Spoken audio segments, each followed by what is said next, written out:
I haven't got mine up till. Oh, no.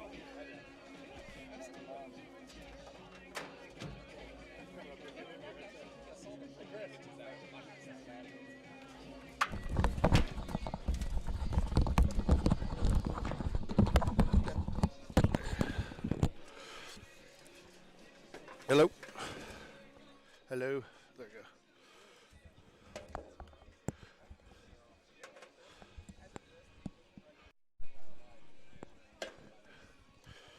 Oh.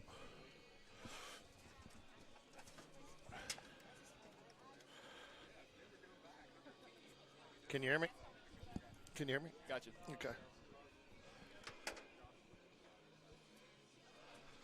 Well, I'm joined here by Spain Park baseball alum Chris Ellis. Chris is in town today.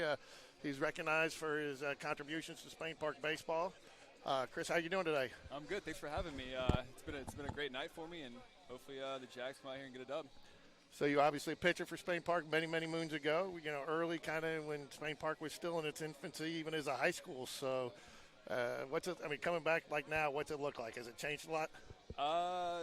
Man, Coach Spencer's done a pretty good job with the baseball field, with the ground. It's looking good. I hear we might be going to turf in the near future, but man, it was nice when I was here. I came from Nashville, Tennessee. I moved after my freshman year. Our field there was nice, but it was nothing like this. I went to a small 2A high school, so when I came here, it was eye-opening. So what's your plans for this year? What are you looking at in the spring? Where are you going to end up? So right now I'm a free agent. I'm recovering from shoulder surgery. I got about 2.5, 3 months left of that, and hopefully once that's over with, I'll move on, get a job, and keep pitching, keep living the dream. But you never know.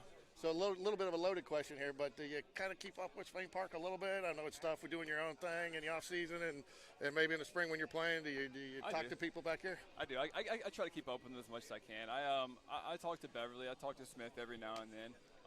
Maybe not as much as I should, but I keep up with them, whether it be through Twitter, Instagram, anything like that. But I keep up with the team.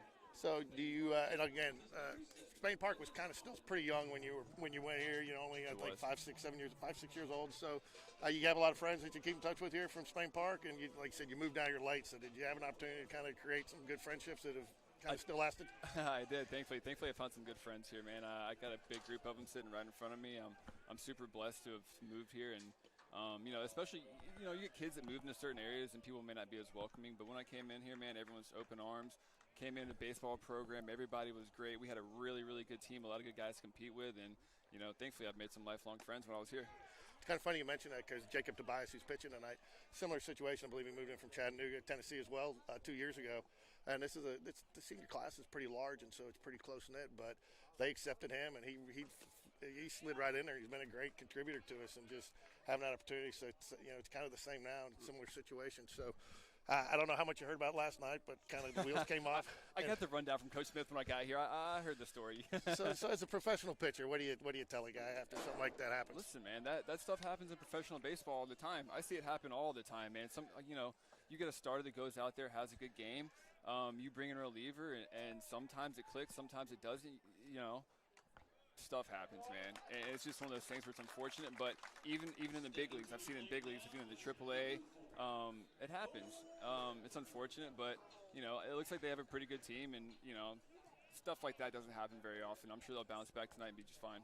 So last one for you, and I'll let you get back with your family so you can enjoy the rest of your special night, because it is a special night. I'm glad that something that Spain Park's going to keep doing, because I think it's a great way to recognize the past, and the past is a part of the present because you guys laid a foundation and kind of the expectation. So what would you tell to some of these kids these days, like just to appreciate it now, or how to take it in? I mean, what would be your message to these kids as they enjoy this and they take whether it go to be professional ball or go to be in a job somewhere? Man, just go out there and compete as hard as you can. It's a short-lived game. It's a lot shorter than you think it is. I've been blessed to play as long as I have, but even that's coming to an end one day, So go out there, and I stepped on the field tonight, and I felt like I was here yesterday, and it's been 12 years. It flies by. So, enjoy it while you can, and, go try to win a state championship, do something special, and have fun with your friends. I said last one, but this is the very last one. So hopefully you get back, you're healthy, and we'll be following you. And that's one of the things that we're doing here. We're actually going to start a segment called Where Are They Now? So hopefully we'll be able to get in touch with you when you get back, and we do it remotely, just a quick little segment where we can, where are they now? What are you doing? But, 5-10 years from now, after you've had, a couple more years, you have any plans to coach? We'll see. The game's always changing, man. I don't know if I'd make the greatest coach, but you never know. Some guys come along when they get older, you know. So we'll see. I would love it. I'd love to give back to the game in any way that I could.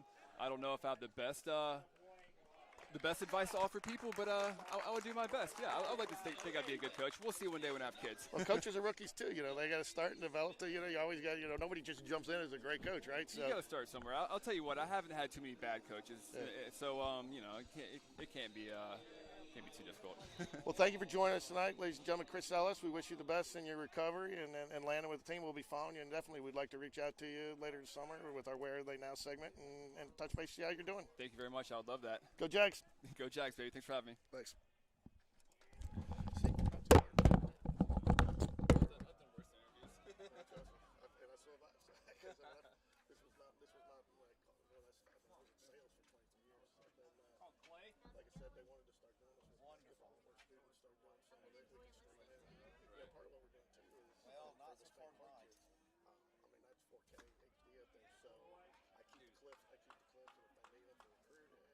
That's the thing about like going to colleges, pro ball, stuff like that. It's like there's video camera. Everyone has YouTube videos. It's insane.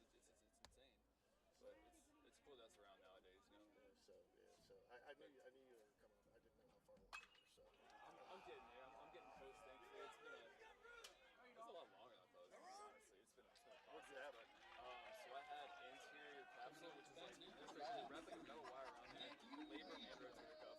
It was supposed to be just labrum in my capsule. I woke up from the surgery and the guy's like, "Hey man, I did your rotator cuff too. Looked like you needed that." And I was like, Oh yeah, trust me. I've had both of mine done. Have you? Had to sign a paper when you go in. It says if they find the rotator cuff, that you allow them to do it. You know. Yep, exactly. So he's used to that. So I should be here. Thank you very much.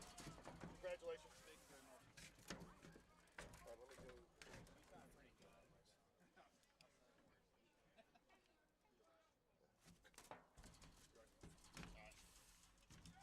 Matthew Weeder up to bat. Got two away here in the bottom of the first. Evan Smallwood's on third base. Cole Edwards on second for Spain Park.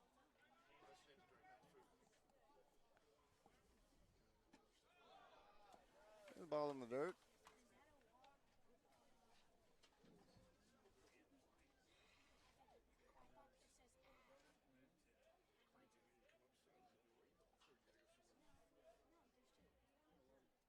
And the pitch high to Weedra. Takes the count to 3-1 now. 3-1.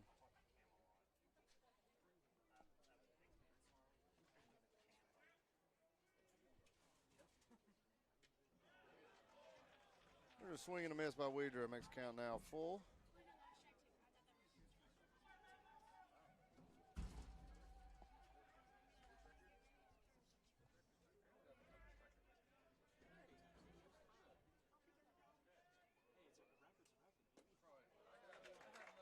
And ball four, we're just going to take a base, load the bases up with two away here in the bottom of the first inning.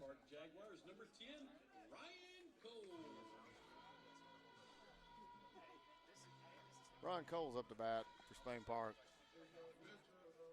Got two outs and bases loaded.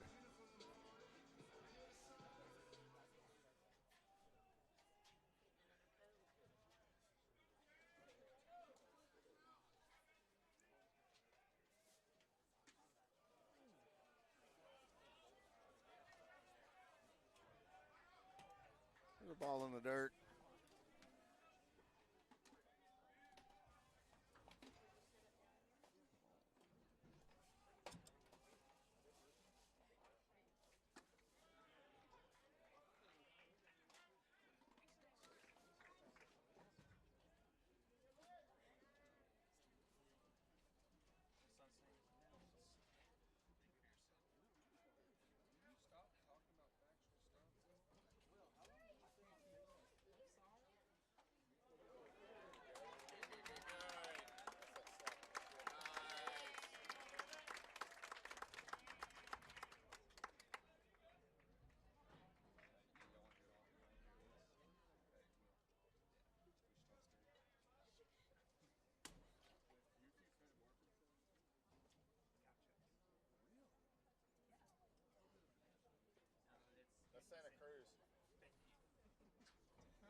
State, which are the dirt bags.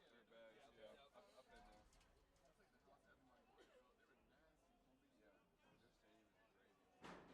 Oh yeah, it gets wild over there, man. They don't have football or anything, so they just like treat baseball season like a football team.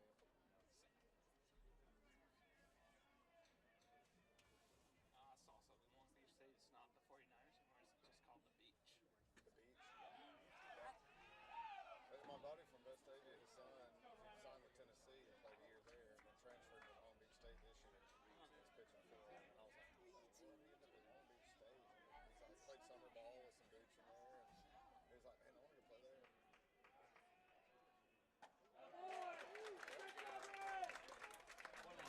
California is number 18, James.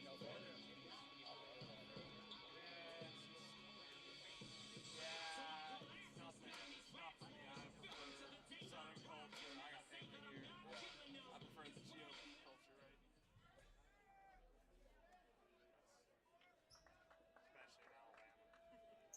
You got a lot of it here. No.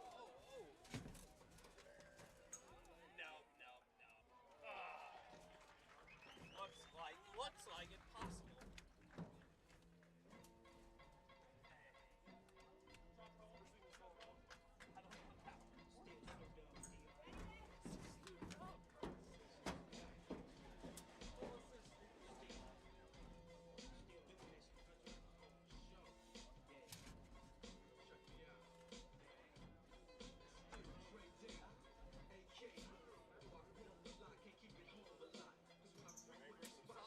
Yeah, I'll see you out there. If I'm in town, I'll play. We usually play on Mondays, so. I'll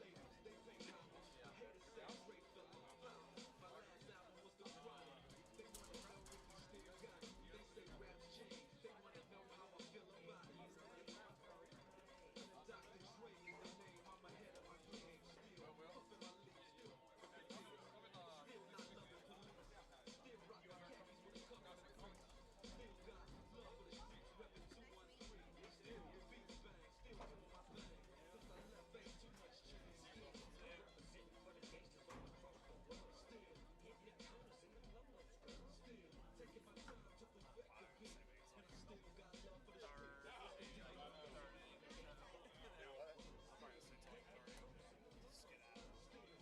Friends with Chris? Yeah, I've known him. I went to high school with all of them up here. Okay. They all St. Paul people? Yeah, but you said Colton, I was sitting next to me. It's his girlfriend. It's hOOVER. Chris's girlfriend is from New Jersey. But like the rest of us, went to Spain Park. I've known these guys for 14 years. Yeah, you know, it's nostalgia. It's surreal, you know. You back, first time back? Well, I've been here many times, every now and then. But like me seeing people I know personally, it's different. A lot of times I go back and see coaches and Kelly. It's nice, but like you see people that you knew. You went to high school. It's different. Yeah. It's crazy too. Like, I mean, like this hOOVER team has 6 or 7 guys that signed for D1. There's 3 signed D1 for Spain Park. Yeah. Probably a couple more kids got 50 dollars. I'll tell you what. There's a check swing for an out. If we can catch it.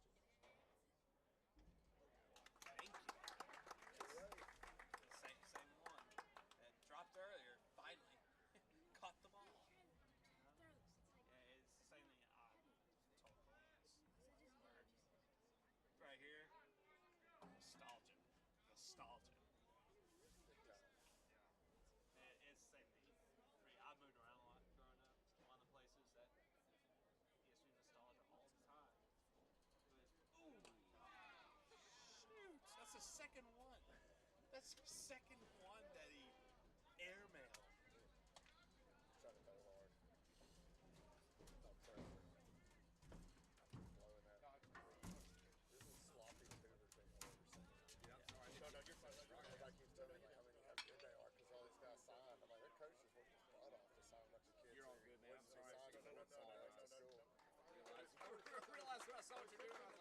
Satterfield almost dropped the ball. Also, you see him leaning. So now you're fine. I would have said something, but I just I turned around like all rude. I just turned around. I thought it was a kid. They killed that football off. Yeah, I don't know. All right, you ready, George? I'm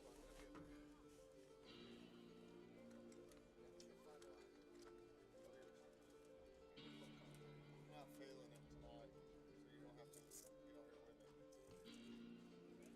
My mood's foul.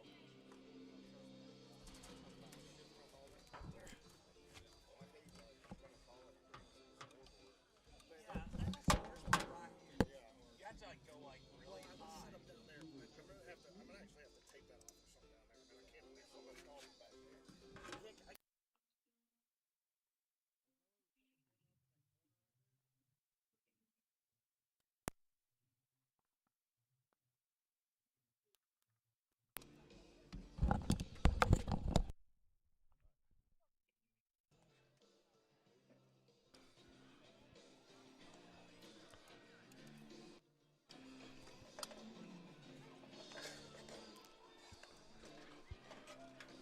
Cheers. All right, Jag fans, we're back. Sorry, with the weather today and everything, it was a little crazy getting set up, and then tried to do it wirelessly, but a little too much interference. And then we had I don't know what happened with the field, but water was oozing out of the behind home plate, so that created some delays. And so, but we're out here. 1-1 game, it looks like. We'll get the scoreboard updated. So thank you for your patience with us. Yeah, had a good inning there. Got 3 quick outs. Tobias had a nice outing, and now we go to the bottom of the second inning here, and J.R. Thompson's up to bat. Get us lead off with a hit, get on base. There's a fastball in for a strike one.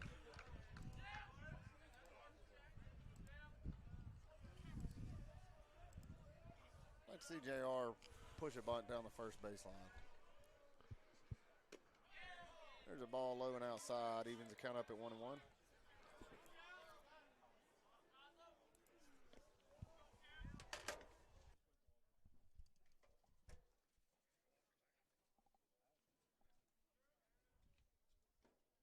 And a foul ball.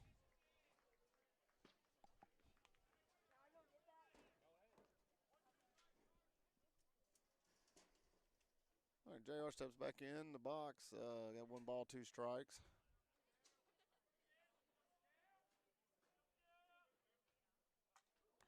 And takes a curveball off of the noggin there, and JR will trot down to first base. Richard Moon steps up now.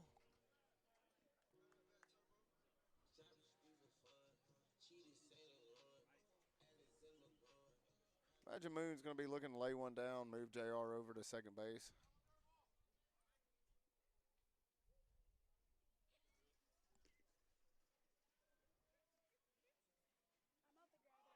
And he pulls back, takes ball 1.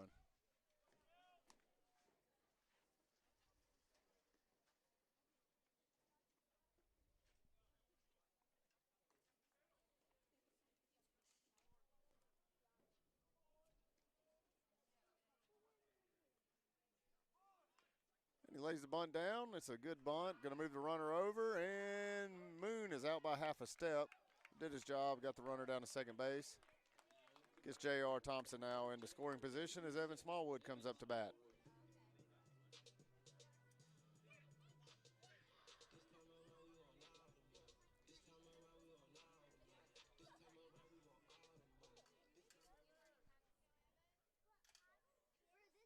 All right, Smallwood, love to get a hit here, get this run across.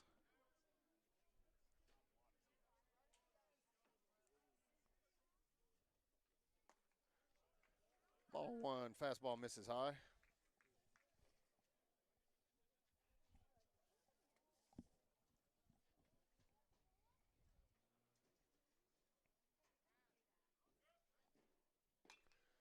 And there's a fly ball out to left field. Not going to move the runner. JR is going to move back to second base for the second out of the inning, and Cole Edwards coming up to bat.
All right, Cole Edwards up to bat, takes a curveball for the first strike.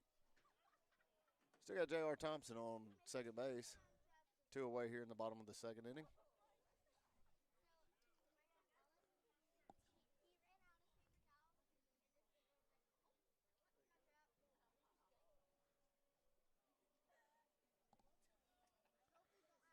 And Lawrence going to go out, talk with Holden.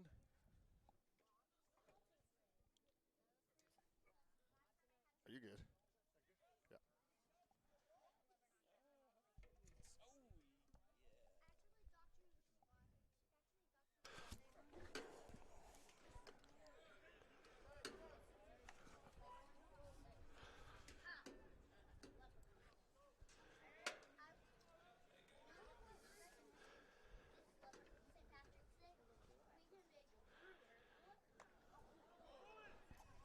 Got a pass ball, is going to move JR over to third base. Holden had some trouble tonight with his accuracy. JR's on because he got hit in the head, and that's the second or third pass ball Holden's had. I get 2 balls, 1 strike, and what do we got? Ooh, and a check swing. Called strike. Evens the count up at 2 balls, 2 strikes. Got 2 outs here in the bottom of the second inning. Cole Edwards up to bat.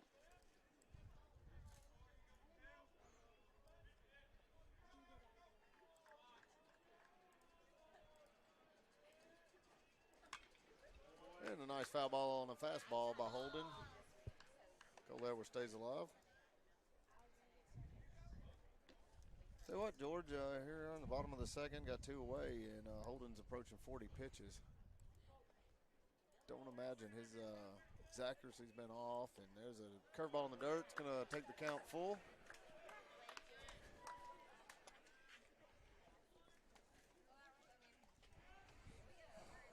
Think he's got the confidence to try a curveball.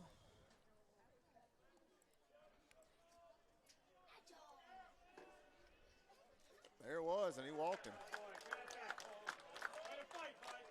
to bat now is number 20, Jacob Tobias. Jacob Tobias comes up to bat. Clay Spencer's on deck.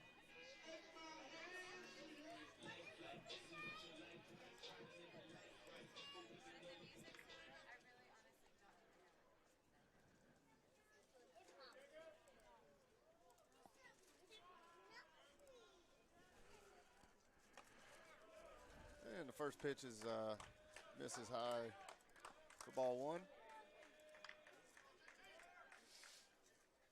Jacob just get this ball in play. We score a run here. And Cole Edwards takes off. No throw by Lawrence. Got runners on second and third now.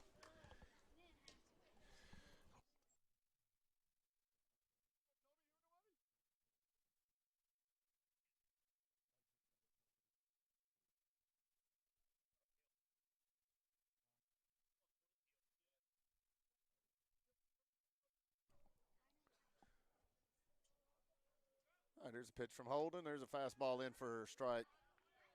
First strike to Tobias.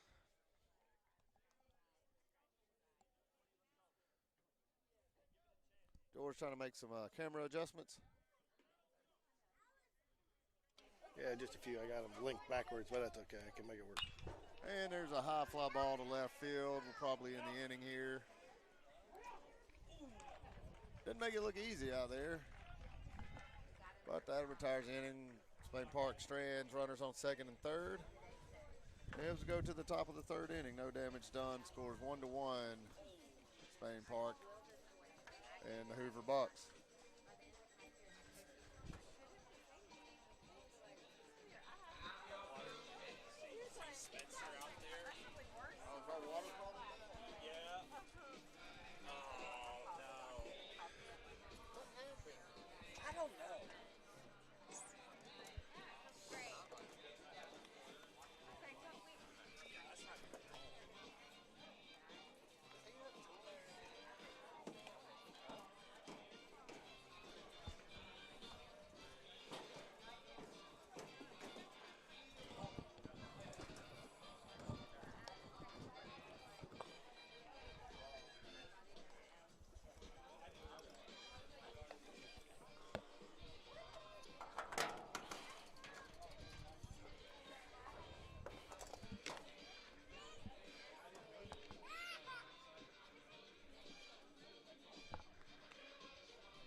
One down, top of the third.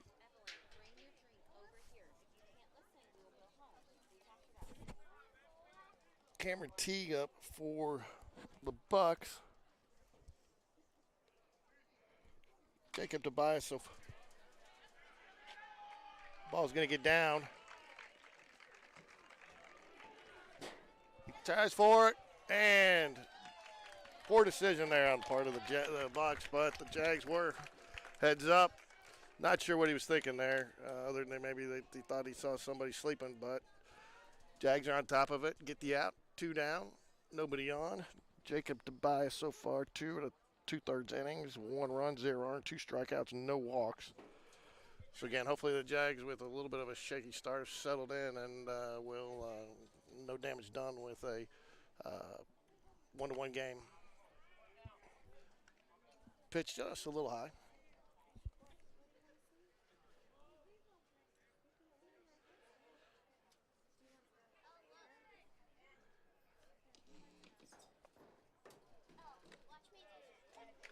One ball, one strike, evens up the count.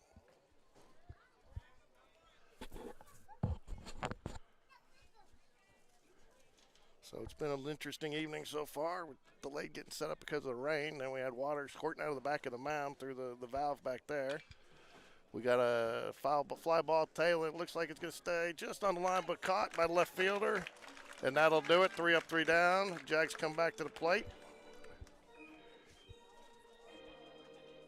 It was Cade Finn there in the top of the order for the Bucks there. So 3 up, 3 down. Though we go to the bottom of the third, tied 1-1.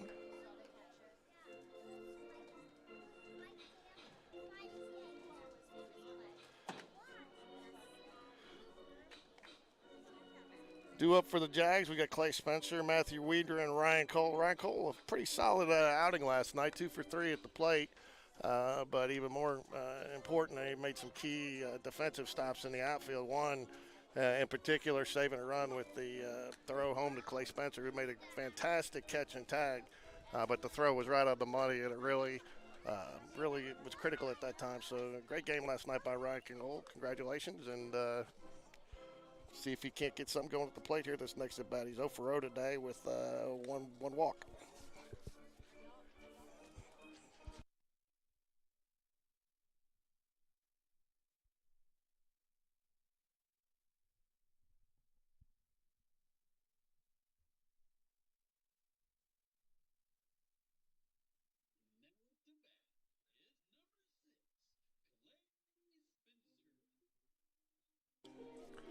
All right, Clay Spencer leading it off for the Jags this inning.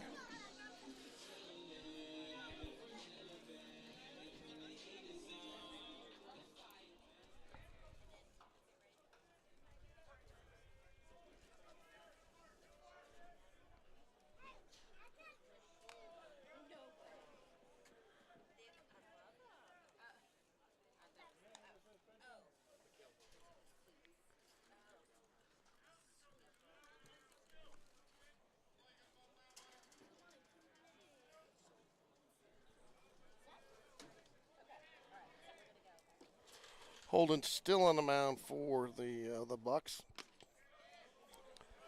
A little bit of trouble finding the strike zone today, giving up 4 walks, 1 run, 1 earned, and then 1 hit. So strike 1, first pitch to Clay Spencer.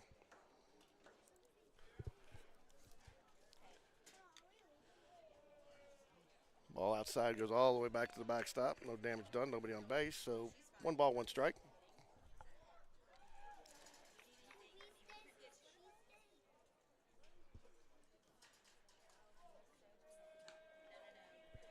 For those of you who wonder, we will not be streaming Jaguar baseball this Saturday. We're going to be out with the Jaguar softball team.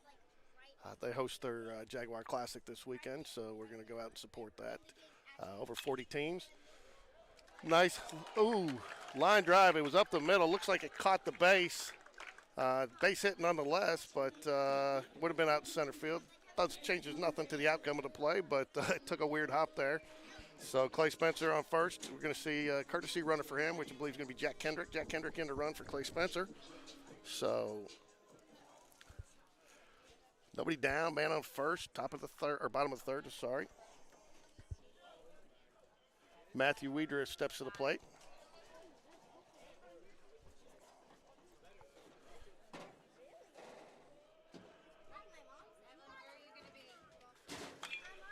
Line drive, Matthew Weedron, nice hit.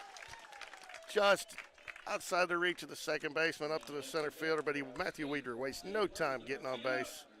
Nice aggressive approach. Nobody down. Ryan Cole comes up to the plate with 2 on. Let's see what Coach Smith decides to do here.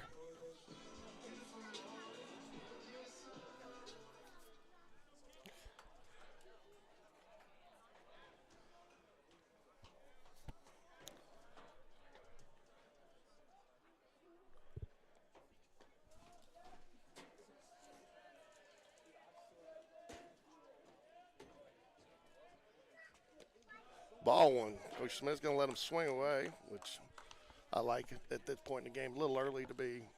I am a small ball fan, but a little early, and with the first 2 base hits, I think this is a good place to let him swing away. High, good eye. 2 balls, 1, no strikes.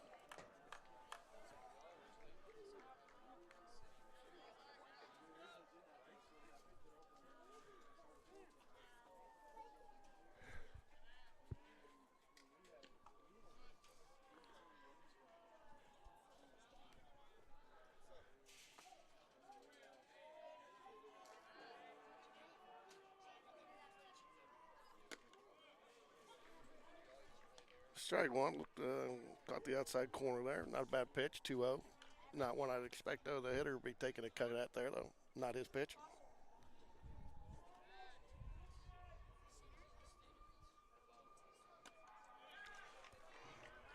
Nice aggressive cut there, 2-2.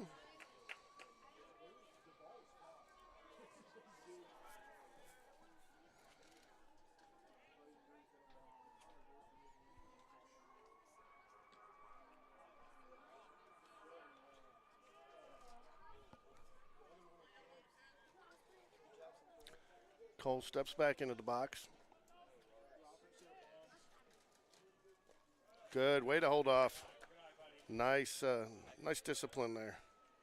Ready to pull the trigger with 2 strikes on him, but full count. Nobody out. Man on first and second as a hitter. You got to love this situation.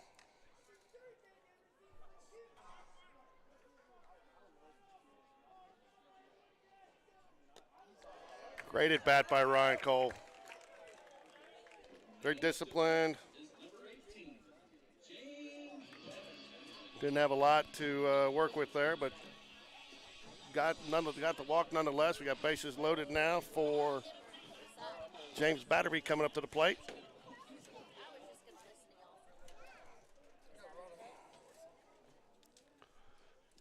So Hoover going to come out and talk about it. They do have somebody up in the mound. I did not catch the number, but looks like he probably will make a pitching change here. I believe that's the 5th walk of the game. Yeah, Holden's been getting shelled as well as not a lot of accuracy tonight. Yeah, so Ricky, you're off there for a minute, but I was talking, kind of nice to see the Jags seem to have settled in a little bit here, but I guess a little hangover from last night. The finish and did not start off characteristically like the Jags like to play, but minimize the damage. 1-1 kind of have seemed to kind of compose themselves and got it going, and not too much damage done. Not too bad. Started off again tonight with making some errors, and the errors are really starting to get a little problematic. Had a little water leak behind the mound. I think hopefully we got it taken care of now. Yeah, unfortunately too, though, the errors. It almost seems to be it's not a person, it's a position. It's whoever you put there. I don't know. Maybe that, like I said, I keep making the joke. We got to get Joe Boo out here with his rum. Yeah, well, if you know where Joe Boo's at, let's get him, or at least get the rum. We had, we dropped a pop-up in right field, dropped a pop-up at shortstop tonight. A lot of pop-ups. Got a lefty in here now for Hoover, number 30. Yeah, Pitts is coming in, so he's a solid player. He's had a lot of success, and as a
All right, here we go. Back. James Battersby at the plate. Pitts on the mound. Inherits. Bases loaded with nobody out.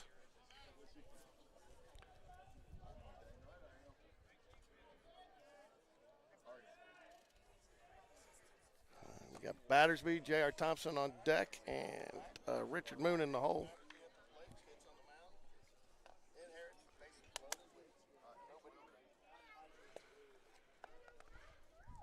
One ball, no strikes. Called strike there. 1-1 count.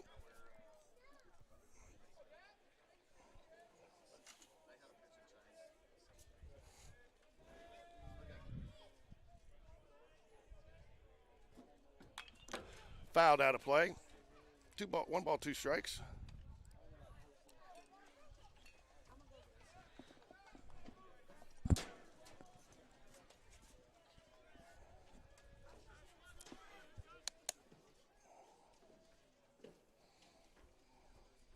And there's a ball in Battersby's eyes. Take the count to 2-2. Oop. Bases loaded with no outs here. It's a good spot for Spain Park to be in.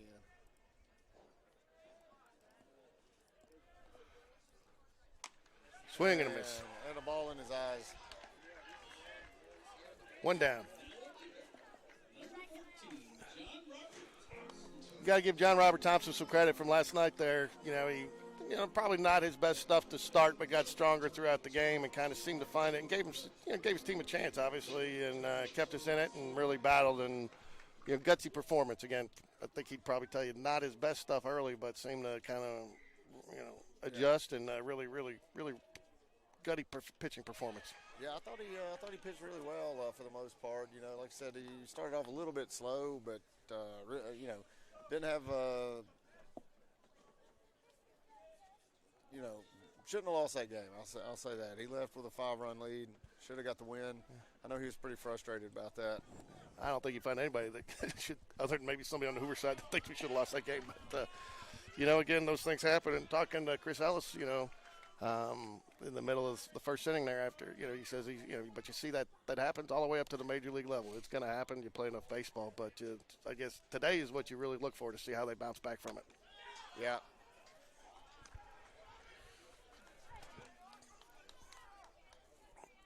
It's one of those as a coach, you can't dwell on it too much. You look back and think about what you do different next time and move on. Try to win the next one. And there's just another strikeout. Back-to-back strikeouts for Spain Park. And Richard Moon's up to bat. 2 away. This is one of those situations. You've got to figure out a way to put a run on the board here, though. You got bases loaded, nobody out. They force a pitching change, obviously. Make the pitching change because the previous pitcher wasn't doing what he needed to. But you got to figure out, sacrifice fly, put a ball in play. Got to have productive outs here with bases loaded. Yeah. I think Spain Park left the bases loaded last night in the 2nd or 3rd inning. There's ball 1 up over his head. Got Smallwood on deck. Get back to the top of the lineup.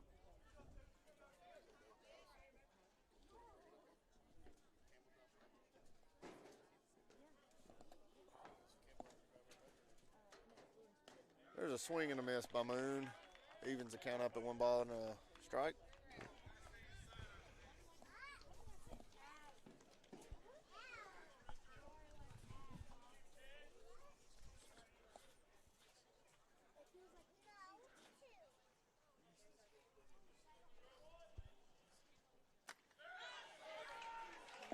Well, I don't know what to say about that. Just throwing strikes, and look like we've never seen a left-handed pitcher before.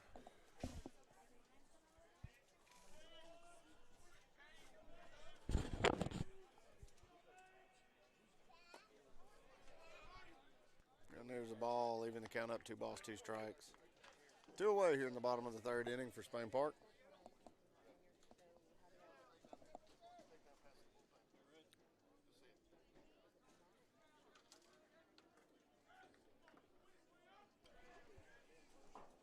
And strikes the side out. Spain Park strands the bases loaded. Wow, that's really frustrating. Not only do you not only do you have that, I mean, but now you're giving them some momentum. I mean, you come in bases loaded and you're giving them an opportunity to. But, you know, Their team is fired up right now. They definitely got them going. They don't, oddly enough, George, they don't seem to have a lot of support for the Hoover baseball team. But the players are into it.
And Jacob Tobias back on the mound for Spain Park here in the top of the fourth inning.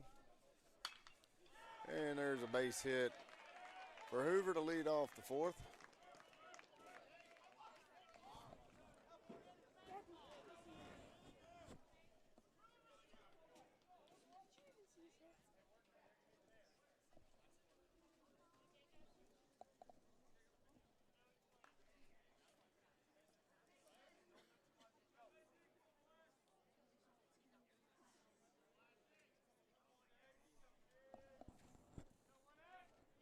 Carr's on first and Blashy's up to bat for Hoover.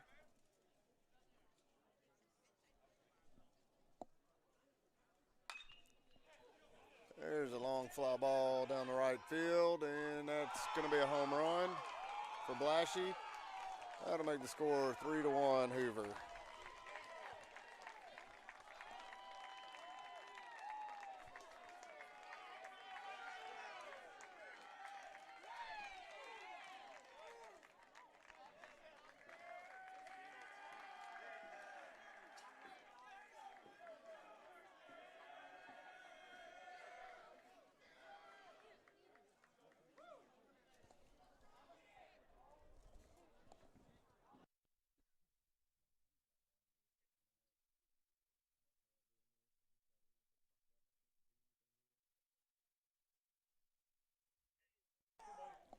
Holden up to bat for Hoover.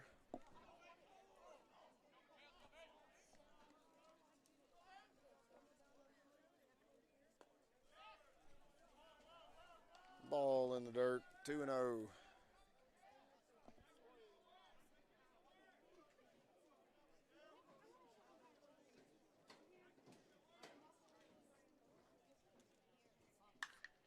There's a foul ball. We have a 2-1 count.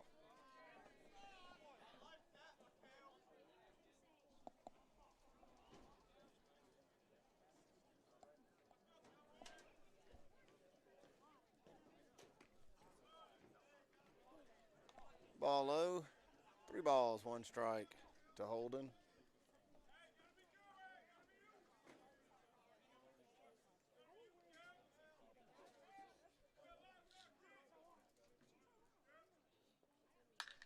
And that's going to be a long out to J.R. Thompson in center field.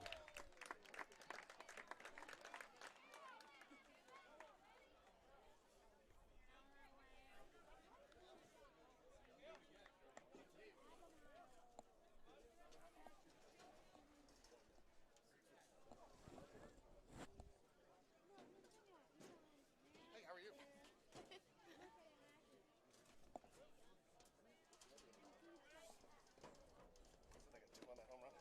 Yeah.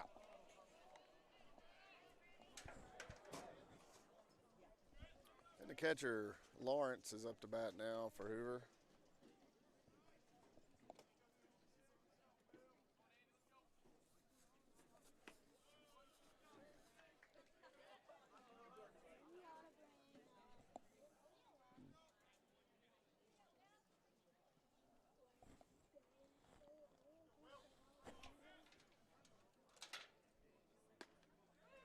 There's a called strike, fastball right down the middle.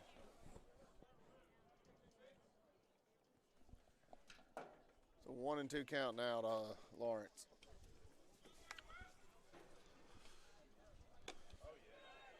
Nice curveball, misses just down and out.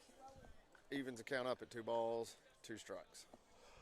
Even in spite of that home run, though, Ricky, Jacobs had a pretty solid. He's been hitting his locations just, I think, either wrong pitch at the wrong time or the batter just got to, beat him on that one. Yeah, he just got a barrel on an outside fastball. There's another foul ball right there for Lawrence, and keeps the count at 2-2.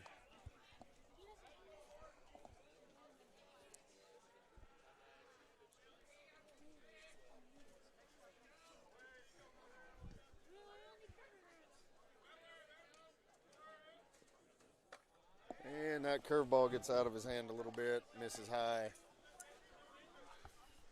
He's going to run the count full.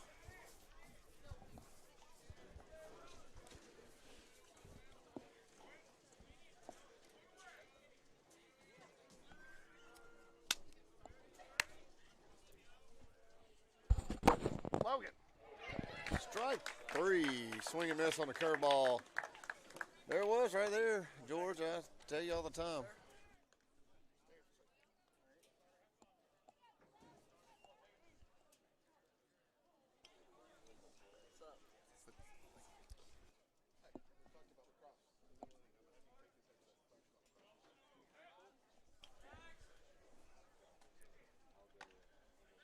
Fastball misses inside. 1 ball, no strikes to Jackman. Nice little breeze coming in from left field there, huh, Ricky? It is, and there's a foul That's gonna ball. get foul. Evens the count up at 1 ball and a strike. So again, not knocking Jacob Tobias in his outing here. He's pitching well, hitting his spots, but they seem to be getting a little bit more barrel on the bat here. You think you start looking maybe, especially maybe trying to save the arm a little bit here as we go forward. Well, the fastball is it looks really big coming out of his hand right now. I think they need to probably throw a few more off-speed pitches, mix the speed up. There's a check swing right there. Should be an easy out. They called him safe. Well, that would be overturned if we had replay, but since we don't, Hoover gets a runner. Guess that would have to be an E2, E4, I mean.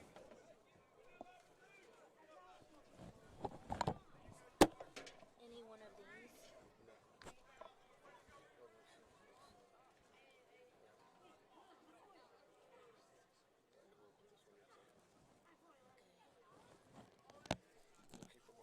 Well, you don't want me to take one of them back?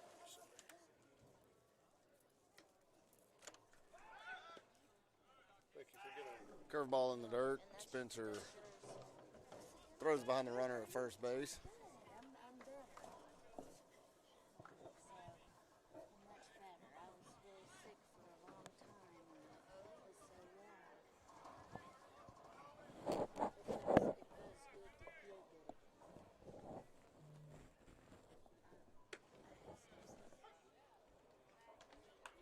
And there's a called strike. 1-1. Got 2 away. Jackman's on first base for Hoover. We have Rendering up to bat. Jackman takes off, and the throw from Spencer is a little bit high, and Jackman's in safe at second. Yeah, just tailed on him just a little bit, but I think he got the strike. Did he get the strike called on the He pitch? did not. He did not. All-speed pitch there. It was a good pitch to run on. 2-1 count.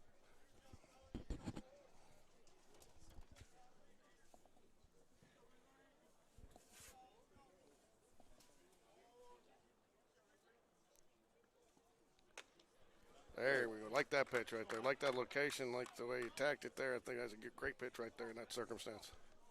Swing and a miss. Takes the count now. 2 balls, 2 strikes. 2 away, runner on second. Here in the top of the 4th inning.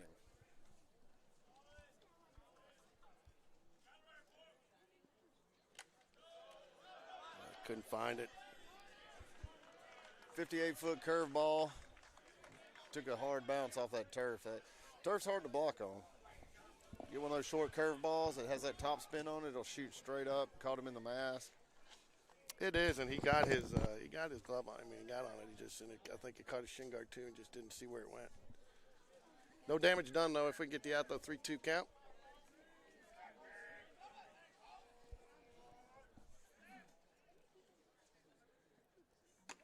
There it is. Yeah, the curveball on the full count, George. That's 2 in a row.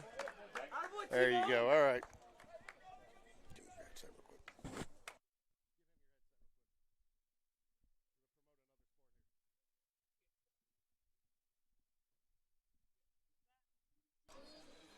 All right, I'm joined now by Logan Brownlee, Spain Park football player and lacrosse, and that's what we got him on today. Talk a little bit of lacrosse. You guys had a couple games with the start of your season. About what, you're 4 games into the season so far? I think about 6, a little more than 4, but it's going good. So while Spain Park is not lacrosse is not an officially school-sanctioned sport because of just the way things work, it is recognizing Spain Park definitely supports lacrosse up here, and they play under Spain Park. But tell us a little bit about how so far what you kind of expect for the rest of the season. You get some games this weekend, don't you? We play Friday home game against Thompson, which should be a pretty good win for us to get back on our A game. We had a tough loss last night to Mountain Brook, back and forth, and then they just pulled away with it. So Friday night at home at Thompson. So you get some fans out. They are, lacrosse is a fun and exciting game to watch. It's constant action. But I will tell you that you get lacrosse out there. I kind of made a joke a couple weeks ago. I probably could officiate lacrosse because most of the fans don't know the rules. So if you call something, nobody's going to complain, except for maybe the coaches. But fast-moving sport and everything. So everybody come out and go Jags. Thanks for joining us, Logan. Yes, sir. Go Jags.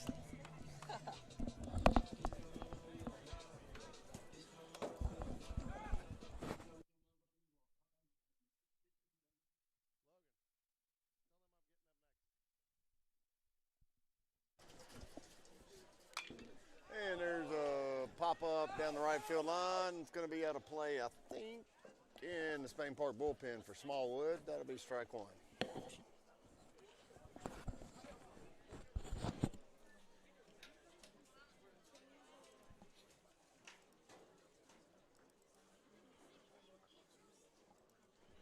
At top of the order here, so it'll be nice to see if Jags can't put at least two back on the board here.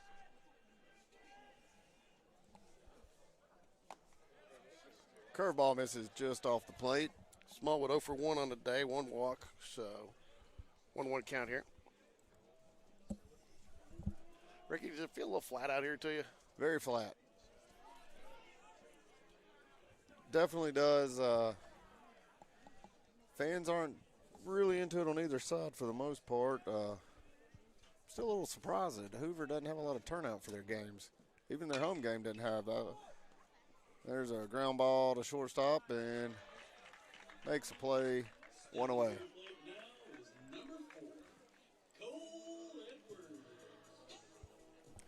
Cole Edwards up to bat. He could add a run to this thing with 1 swing.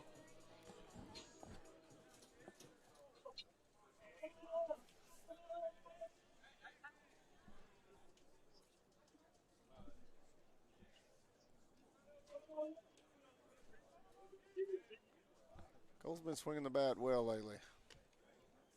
He takes a fastball off the plate there for ball 1.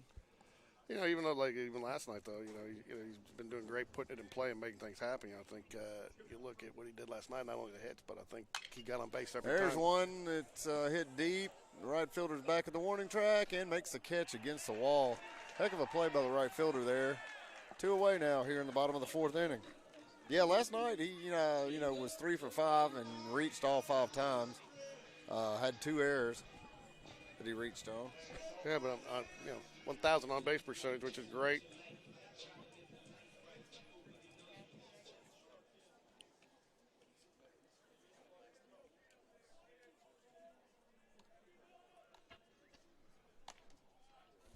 Jacob Bias at the plate now. Jacob is 0 for 1 on the day as well. Park only has 3 hits tonight. There's a big cut, foul ball. Yeah, some of the hits, though, it started. I mean, Hoover was having a real tough time in the first couple of innings finding the plate, so there wasn't much to hit. I think went 5 walks over the first 3 innings, or two and a third. So, but now they seem to find a plate and they struck out the side. So the last inning, so bases loaded. So got to start putting some balls in play here. It's the name of the game. There's a high fly ball to right field. Should close out the inning. And there's a third out. Well, 3 up, 3 down for Spain Park here in the bottom of the 4th.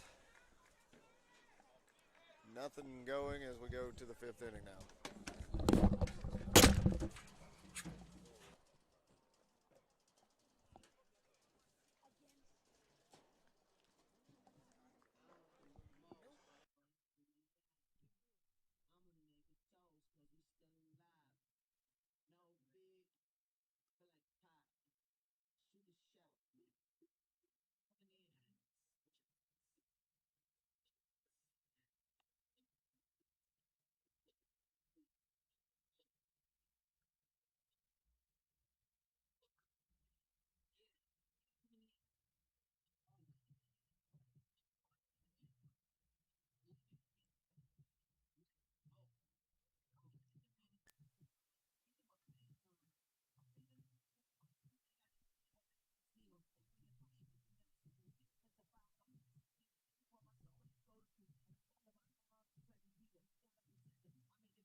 Hey, I'm joined here by Madison Broadnax and Barker Black, 2 of Spain Park's senior students, right? You guys are seniors, right?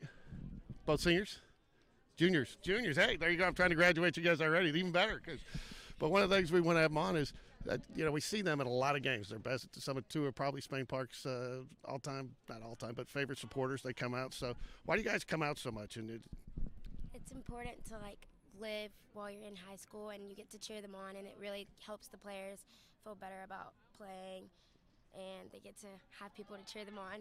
Yeah, I feel like it also improves how well they do because they have an audience and support.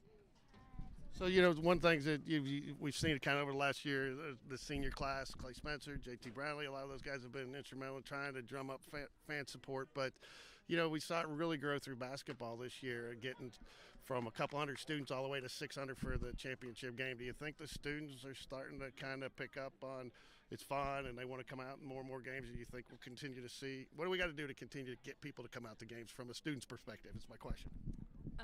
Get as many students and friends to come and posters and support. And then they have more energy. We've seen a lot more energy lately with the group me and everyone texting about it and telling all their friends. And so everyone's come out to support, and it's helped a lot. What do you think is the biggest reason a student doesn't come to a game? Are they just lazy? Is it the ticket cost? I mean, why do you think? What's the one excuse you hear from a student that they don't want to come out to any sporting event at Spain Park? If it's an away game, I hear a lot of people who don't want to drive, but they can always carpool. What about home games? That's just lazy. Yeah, you should come to all the home games you can, unless you're working but you really should come to as many as you can. Okay, because you guys are out supporting, so kind of it's easier for people to come support you and whatever you guys do, right? Yeah. All right, well, thank you, too, for joining us. I always want to hear a student's perspective, and you guys actually called and laid out the challenge for some of your fellow students not to be lazy on home games that come out, right? Madison Broadnax and Barker Black. Thank you, ladies. There we got a fly ball. Fly ball to left field. Handled by Weedra. And that's the second out of the inning.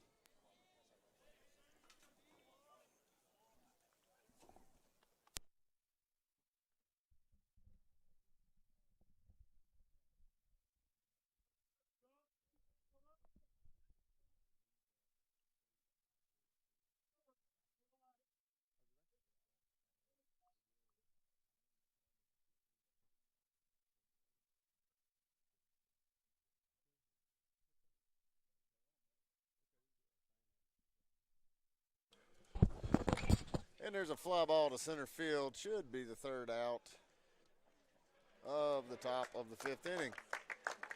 All right, good inning there for Tobias. Ricky, I'll take those innings. Yeah, I'll take those innings anytime. Try to interview a few students, and before I know it, I can't get switched to the inning. I couldn't even get ball strikes up there. So, but it's always good to hear from the students because I know, coach.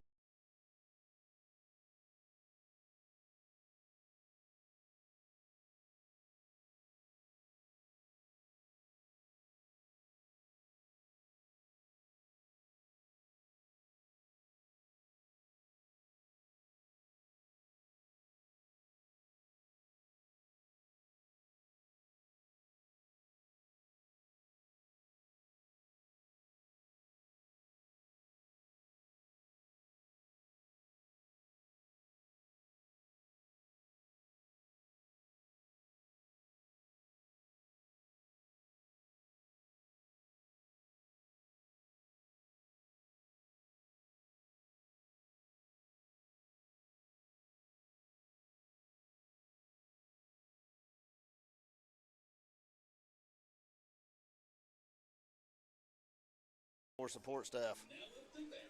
Is number 6, Clay Spencer. All right, we got Clay Spencer. Ooh, what's happened there? Sorry, folks, hold on.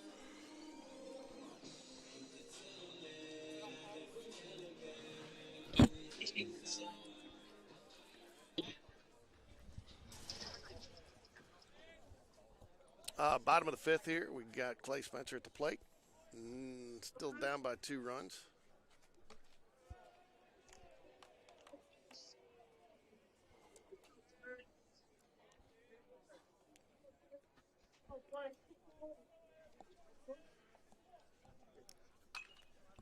There's a pop-up out of play for Clay.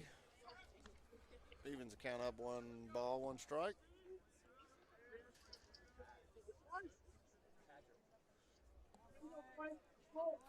Pitt's throwing a lot of strikes. Doing a lot better job than Holden did. As I say that one misses outside. Maybe I'll just keep talking him up how many strikes he's throwing. He'll just start walking the bases loaded.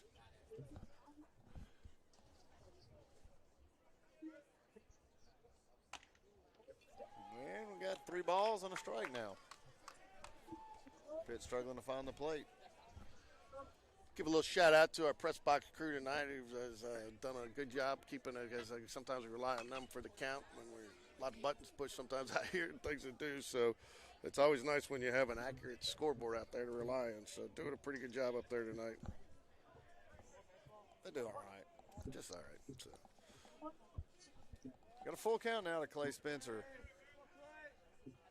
And he pops it up on the infield.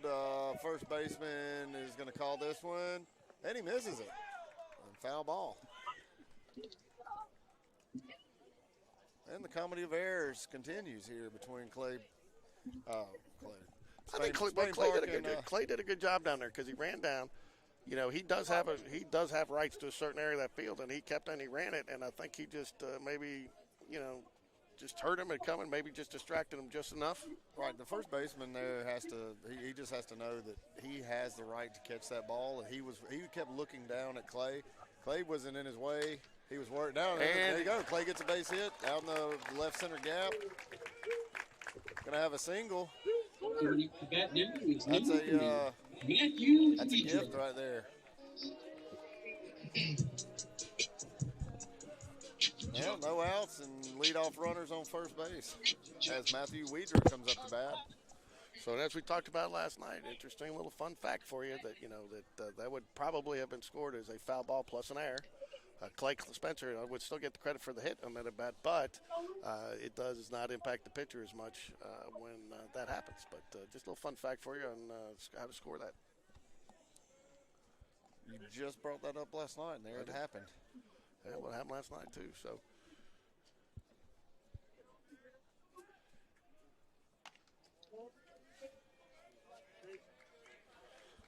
we got nobody down. Nobody down. Good way to lead off. I believe Jack Kendrick back in to run for Clay Spencer. Yeah, Jack Kendrick is on first running for Clay. And Weidra with a base hit. That'll get Jack over to second base. Weidra is on first now. Got runners on first and second. And Ryan Cole's up to bat. Got what, Ryan Cole 0 for 1 on the day? No, he's hadn't recorded an at bat. He's got 2 walks. 0 for 0. 0 for 0. 2 plate appearances, 2 walks. Again, solid performance last night. Love to see him put something in play here. When he's hit it hard.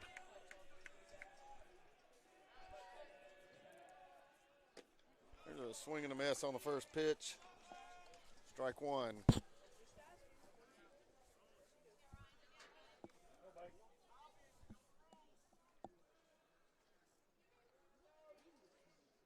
A little action down in the Hoover bullpen now.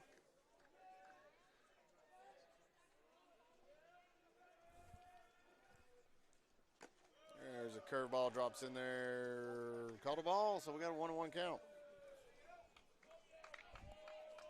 Maybe hooked around the plate a little bit. I know this guy looks about like the same umpires. We got the same Stat Cruz last night. No, this guy's done a good job behind the plate. It just looks like the same size. I mean. Yeah, no. He's about 25 years younger. This guy's probably only 60, 65.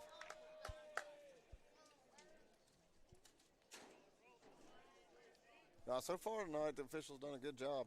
Yeah. James Battersby on deck. Apologize. Cut his name off there a little bit. No. There's a high fly ball going to be out center field. Calls it, makes a play. Runners back to second, first. 1 away now here in the bottom of the 5th inning. Jane.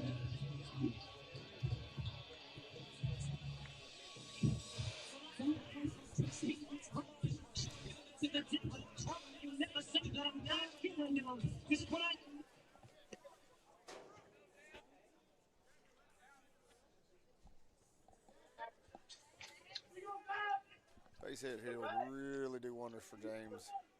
Had a couple bad night last night.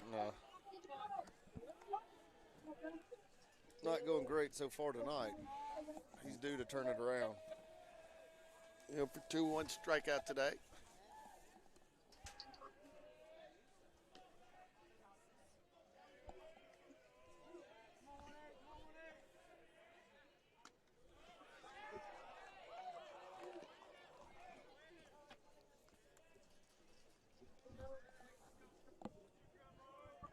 And quickly, Battersby's got an 0-2 count.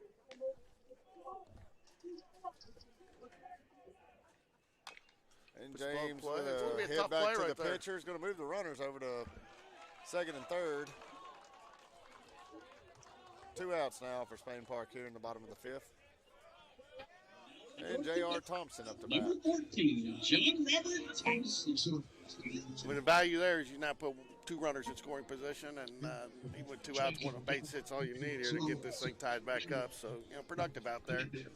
I thought it was going to be a little tougher play than it was. It looked like it got a little higher, but Pitts played that well off the mound.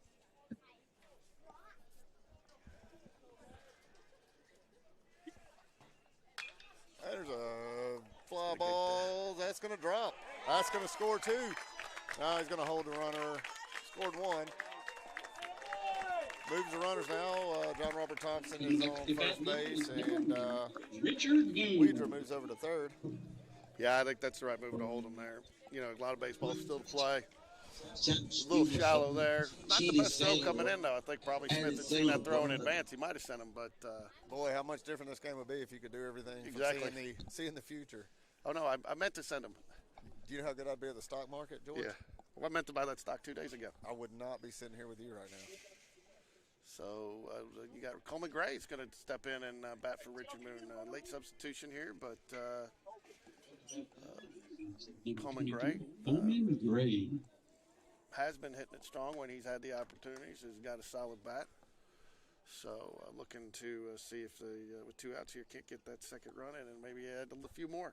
Coleman's a big bat that I know Coach Smith wants to get his bat going. He knows he just needs a lot of at bats right now. The more bats he gets, the more comfortable he's going to get out there. Definitely going to need him later in the season. Interesting pitch there. It didn't look like he did. That looked like a curveball that slipped out of his hand. 2 outs, first and third. You think about sending him here, Ricky? There's a pitch, misses a little bit high. I mean, you do have some wheels there with JR in first, but obviously you want to make sure you get that run home from third. But, another opportunity. You can take this deal, but again. I don't imagine Lawrence would be throwing through here to second, but with the lefty on the mound, JR has great speed, though, so be interesting to see what he does. 2-0 count, though, is not a good pitch to run on. No, and I think here, too, I'm fine with it. I like him staying there. Just it also gives the pitcher something else to think about, and maybe you do get the I like not running here because, again, you give the pitcher something to think about, and then maybe you get a pass ball or a wild pitch here, something a little closer. But, because once he steals it and gets a second, I know a lot of people, the mindset's get that guy in scoring position, but I think he could probably help the batter here a little bit more by staying on first, if that makes sense. 100%. There's a blooper to shortstop, and he boots it. And we're going to reach on air and score a run. Tied the ball game up at 3-3 as JR moves over to second base. One more PARK Jaguars is number 7, Evan Smallwood. Well, I'm going to give JR some credit there, too, because he got such a great jump on that, basically left him and even though he's a slow roller, he may not have had a chance, but no chance at second base for that. And with it being a little slow roller, he kind of had to rush to try to get to first and obviously booted the ball. So, but getting that jump there kind of helped make that happen. What is it with shortstops right now? It doesn't seem to matter who it is. It's not the name at shortstop. It almost feels like it's just the position. It is, and it's a for all teams. So yeah.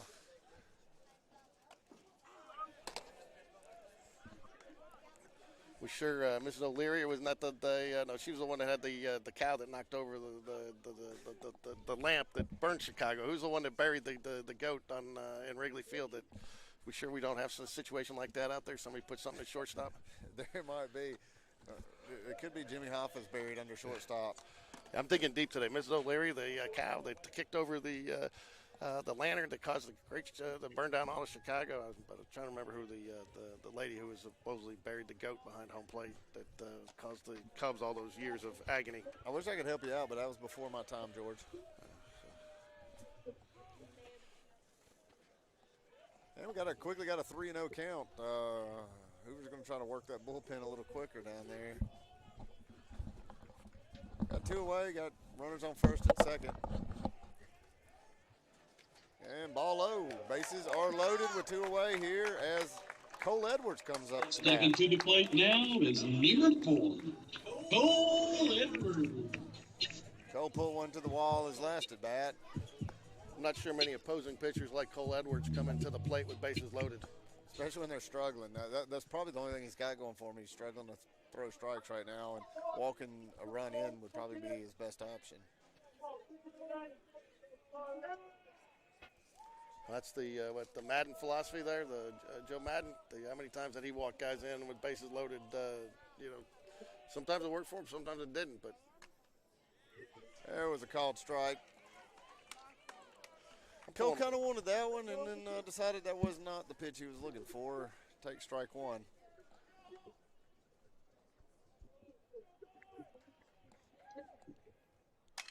And there's a base hit. That's going to score 2 runs.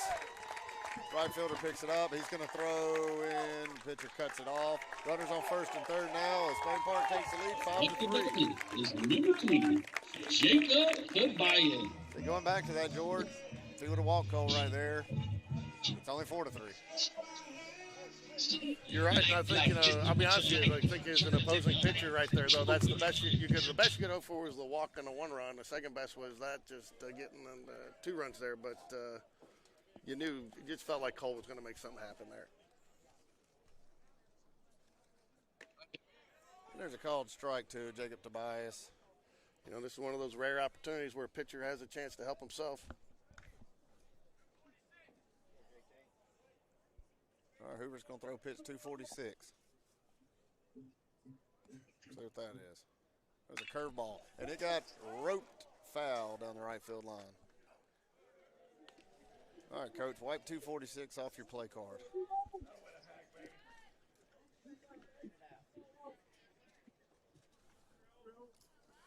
Decent little crowd out here tonight. Traditional front row of parents and in their stadium chairs, but then a pretty good couple sections here filled in the bleachers. We're not going to be happy, though, until they're all filled, though, right, Rick? Edwards takes off with no throw. Well, it is Wednesday night, George, and here in the Deep South, we may have a small crowd on Wednesday nights. This is true. Defensive indifference. Cole Edwards goes to second. Still got 2 outs. 2 runners in scoring position here. 2 balls and a strike. And there's ball 3, misses high to Tobias. Well, you said there was some action down there in the bullpen. And I think he's back at it again for a while. He just was standing around, so I don't know how serious they were about getting somebody up. But now he is starting to go back through his. He's 30 or 40 pitches in down there. And there's a blooper to shortstop. Let's see if he can field this one. And he picks it up and gets the out. So. All right, leave 2 runners on in the bottom of the 5th inning, but Spain Park takes the lead back 5-3.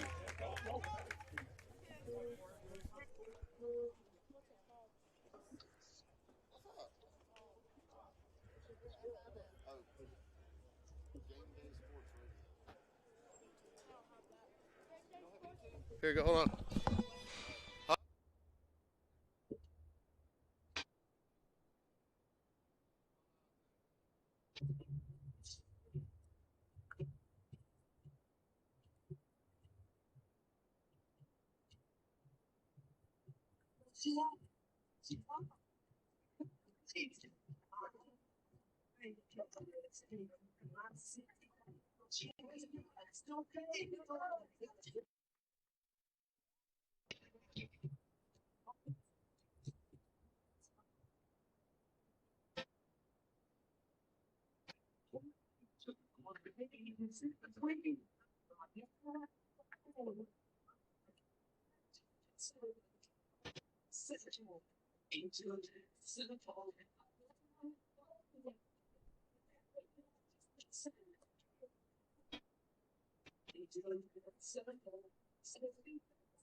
That link is good for all the games.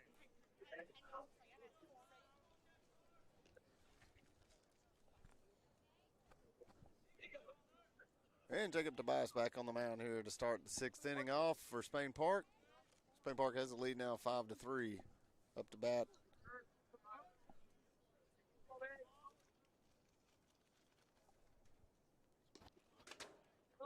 First pitch misses low. You got game changer locked up. Good old game changer. Somebody's up to bat for Hoover. And he fouls one off, evens the count up 1 ball and a strike.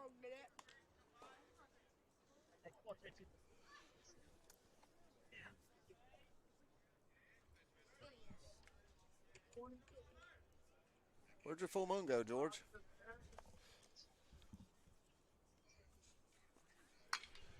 There's another foul ball. Well, we had some rain today, which is part of what caused some of the problems we had earlier. Trying to get set up, trying to decide how to set up. You know, do we do it in the? Tried to do wireless, and the wireless wasn't happy. So back to a wired connection, which is actually better because it just no delay. And the boss takes the count now to 1-2. Here's a pitch, misses high, evens it up. 2 balls and strikes apiece.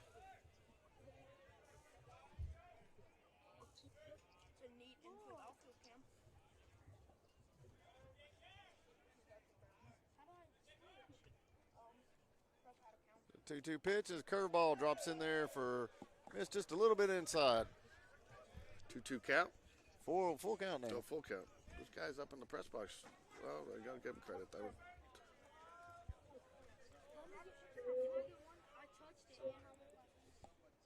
Carr's the batter for Hoover. Here's the 3-2 pitch. And strike 3 swinging. Out number 1 for Spain Park here in the top of the 6th inning.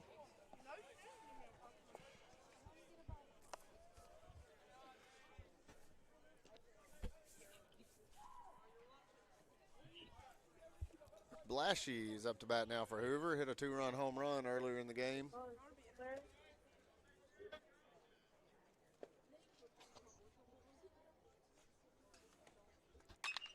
And there's a grounder to third. Battersby picks it up. Throws late. He bobbled that ball. That'll be an E5.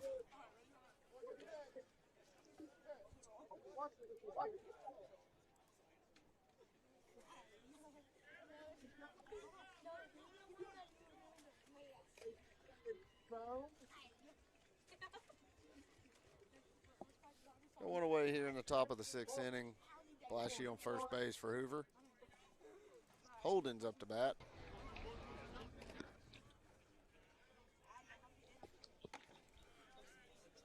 First pitch misses high. Ball 1.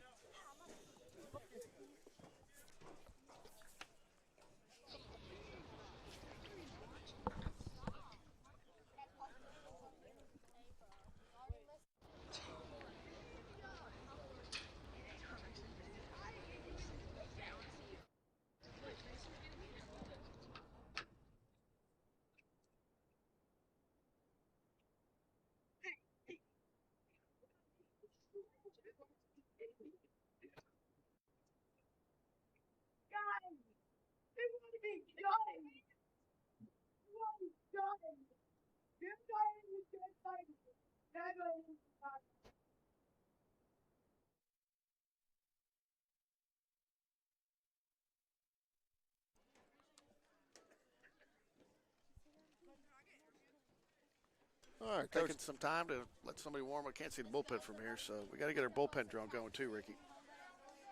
Yeah, I left the drone in the truck. But I'll tell you what, the boss is only at 73 pitches. I don't think he's done a pretty good job so far. 45 strikes, 73 pitches. Here's a 1-0 pitch to Holden.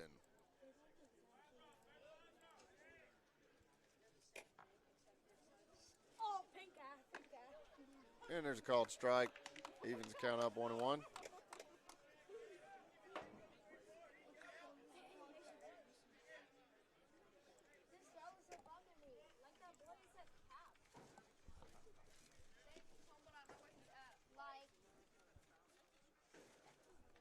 Yeah, swing and a miss.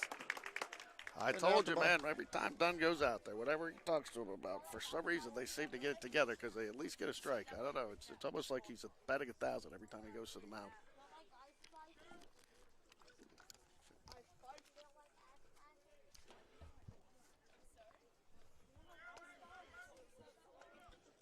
And here's the 1-2 pitch. Good miss right there for Jacob. That pitch could have gone either way. Unfortunately, didn't get the call, but it takes the count now to 2-2.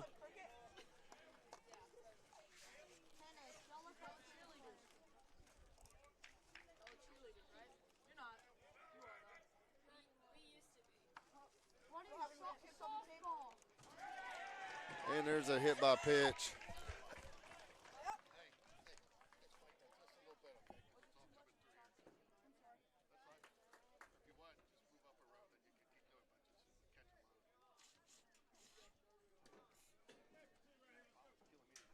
Oh,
I think the umpire was sleeping on that play because I don't know how.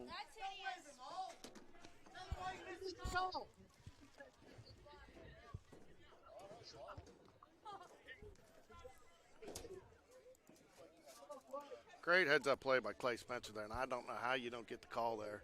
And what's even more frustrating, Ricky, though, is what's even more frustrating. Look, I get umpires make mistakes, but you know, a coach has the right to go talk to an umpire, get an explanation of a call, especially like that in a game like this. And he was waving off the coach before he could even get out there. I mean, you at least owe an explanation.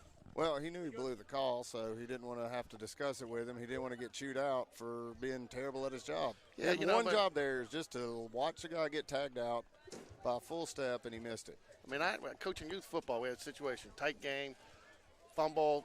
We picked up the ball, ran back for a touchdown, inadvertent whistle. I mean, so we got the ball, but I ran out there to talk to the officials. You know, he says to me, he says, all right, I'm going to don't cuss at me, don't yell at me. We blew it. I'll give you 30 seconds here to stand out here, you know, but we blew it. Nothing we could say. At least, you know, they recognize it. Recognize that you blew the call. Well, I guess in retaliation for Will yelling at the field ump, the home plate ump just called a pitch that couldn't have been more center strike a ball. You're not showing him up when you go out there. I mean, he didn't say anything. He went out to talk to him. I mean, and he should have the right to talk to him. And I'm going with the scoreboard there because I've lost it. It's a 2-2, I think. Yeah, 2-2.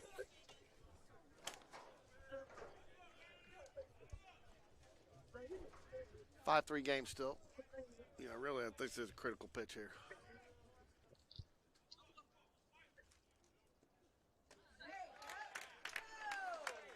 What?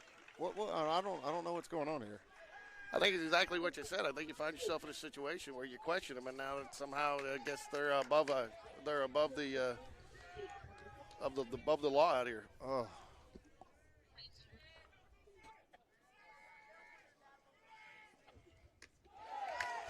Well, fortunately, he swung at that one, so he had no choice but to call him out. It was that bad too, because that was the second kind of cut he That's took. Lawrence. I mean, he took another cut like that. I mean, half-hearted swing in the dirt. We kind of started that play. I mean, that's what Trevor Bauer calls a sword. Hey man, you can't use that name. Trevor Bauer? Oh, Trevor. I love Trevor Bauer. I know. Isn't he banned from baseball though right now? No, he's back. Oh, is he? Yep.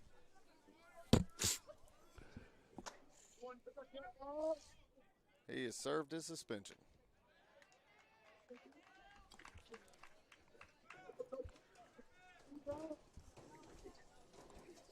Again, here you got two nights.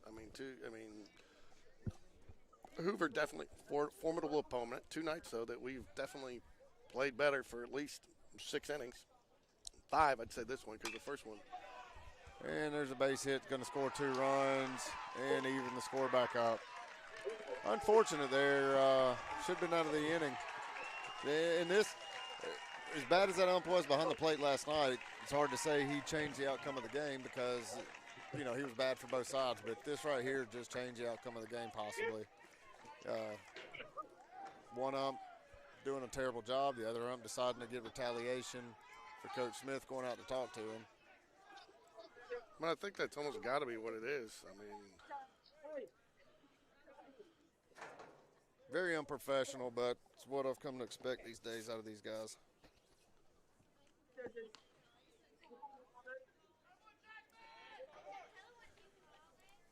Blake Patrick's warming up for Spain Park in the bullpen right now. got a man on second there,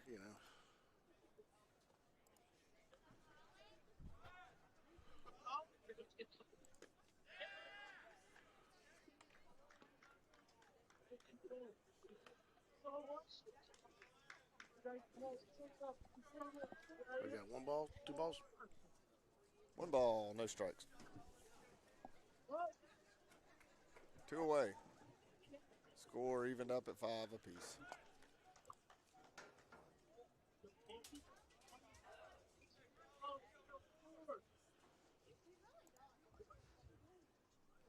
I was hoping we'd get through the game without the umpires interjecting themselves into the game, but unfortunately it didn't happen.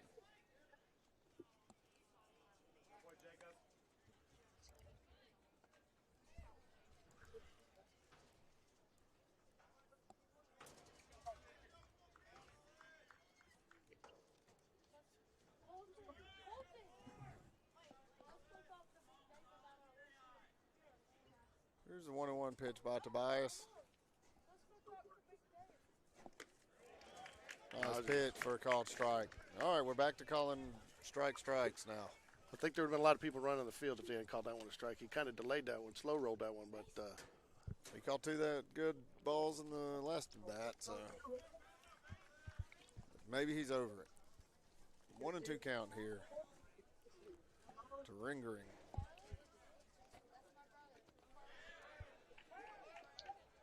And we'll get the runner hung up. Jackman gets hung up, and we make a bad throw to third, and he's in safe.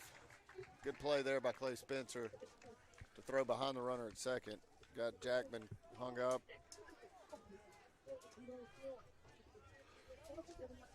Another E what? Give him an E6 on that, or was it 4? E4. 4, I didn't see.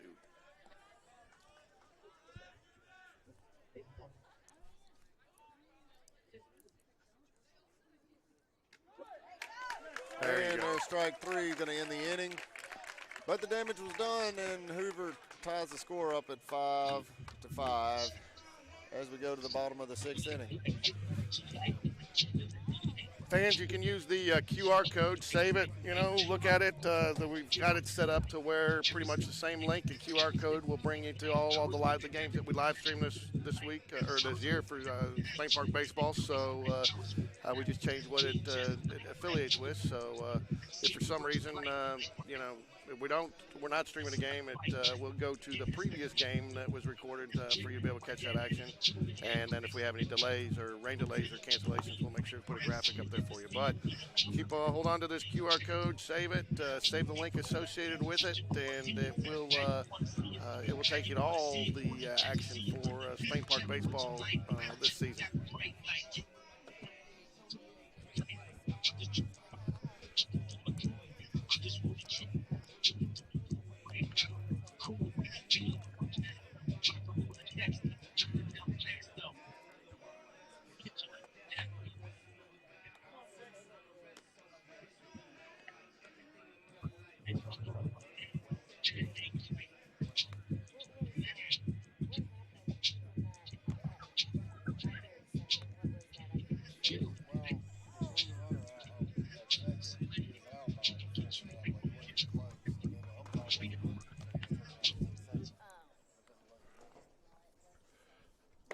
Now to bat is number 6, Clay Spencer.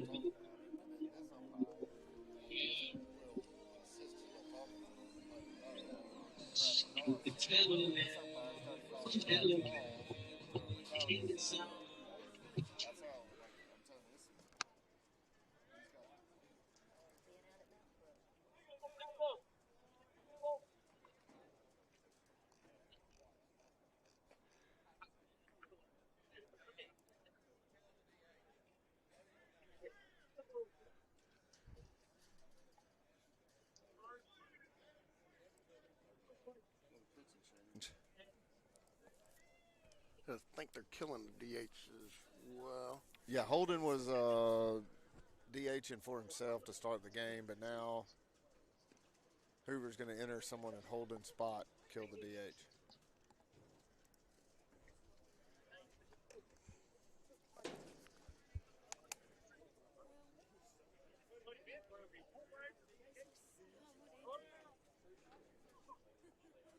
Bottom of the 6th inning.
Substitution issue here with Hoover. They looks like they tried to either kill the DH or something, but ended up leaving. The pairs have left both players in the game, and you can't really do that. So again, I'm not sure what the remedy here is at this point.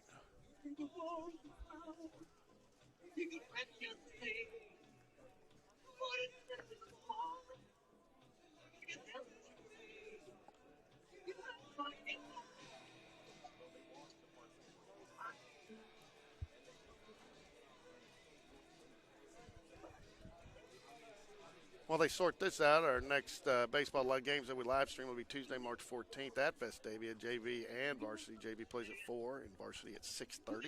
As I said, we will not be streaming this weekend, but we will be providing some baseball updates while we are at the softball game.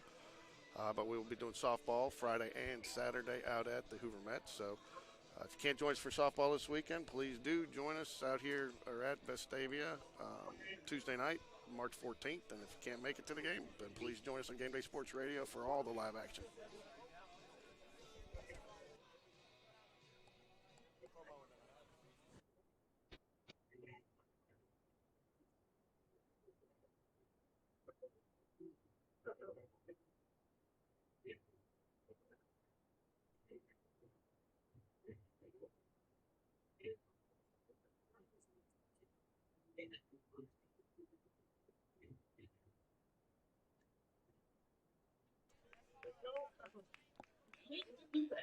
Is number 6.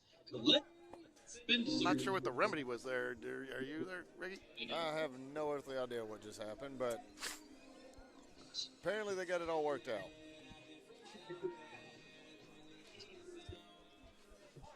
Clay Spencer's coming up to bat now for Spain Park in the bottom of the 6th inning. Score's tied up 5-5. Got a new pitcher on the mound. Pitts pitching for Hoover. But Pitts had been pitching, unless this is a different Pitts. Oh, no, they haven't changed it yet. Yeah, so Pitts I was think that was. pitching. I think This that's is a different Pitts. Okay, yeah, okay. You know, that's one thing that kind of makes things challenging, especially at the high school level. You know, when guys, you can have a starter leave and then re-enter in his original spot, which a lot of people do pinch hit for, and then they bring him back in the field. But it just does create some confusion because as a result, a lot of these guys don't really announce their changes like they used to, so it's hard to kind of get them on the record. Graber's the new pitcher for Hoover.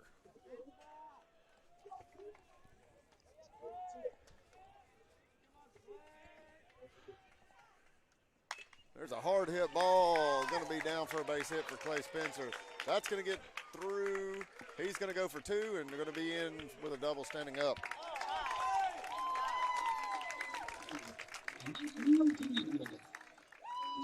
Jack Kendrick will come in to run at second base for Clay Spencer. Matthew Weidra up to bat. Weidra, by the way, is 2 for 2 tonight. Got number 2, Jack And he has a Kendrick, coming on walk. the pitch So he run. reached all 3 at bats. Matthew had a rare off night last night at the plate, but got it back going right away tonight. Whose son is he, Ricky? That is Kim Weedra's son. Father unknown. Takes a called strike with an off-speed pitch. Just giving Leonard Weidra a hard time. I know. Leonard's a good guy. We hung out a lot last Let's year. don't get carried away. I know. We hung out a lot last year. You know, he was. And there's an off-speed pitch. Misses a little bit outside. Evens the count up, 1 ball, 1 strike.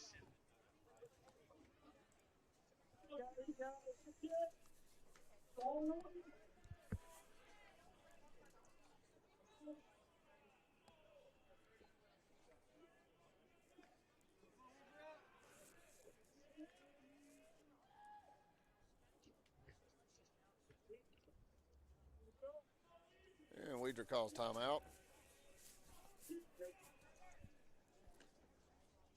Graber struggling to get a sign from Lawrence. All right, appears to have it. Good cut there. Nice cut by Matthew Weidra. He got quick hands.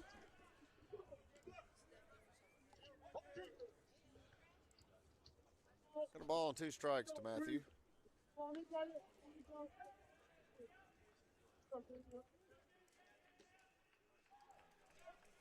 Jack Kendrick takes the lead at second. And there's a swing and a miss. Rare strikeout for Weidra. For the first out of the 6th inning here for Spain Park. Number 10, All right, Ryan Cole's coming to bat with James Battersby on deck.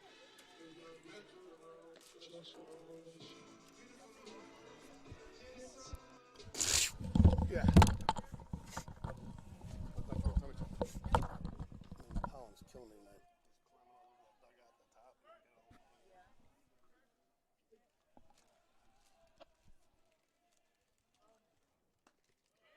top. And a curveball in for called strike 1.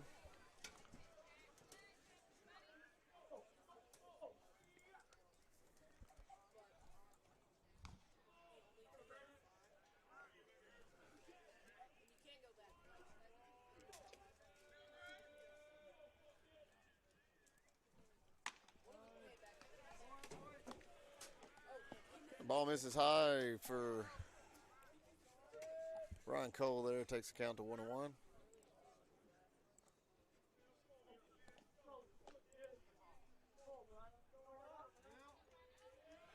Win or lose, George, I'll tell you the story of the game right now is runners left on base for Spain Park tonight. Without a doubt. Without a doubt. Last night as well.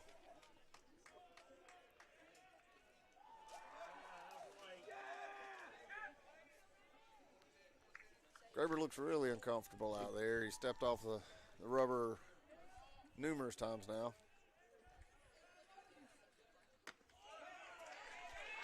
Throws a curveball in for a called strike.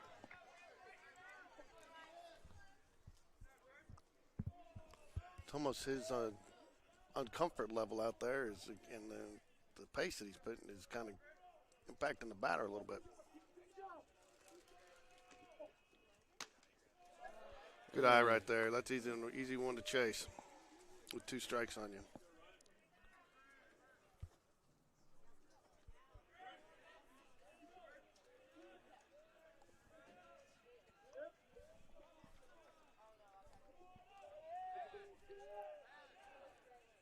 And a swing and a miss on a curveball strikes out Ryan Cole. 2 outs. number 18, James. As James Battersby comes up to bat.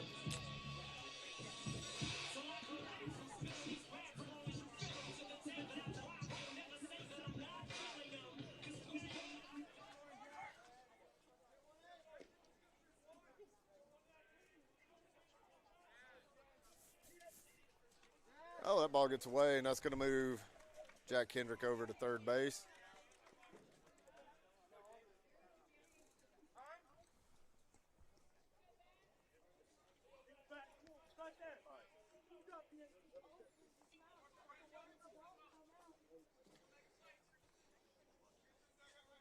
Graber's not a big guy. George, I believe Jackman or Lawrence there could eat him if he got hungry. Oh, probably.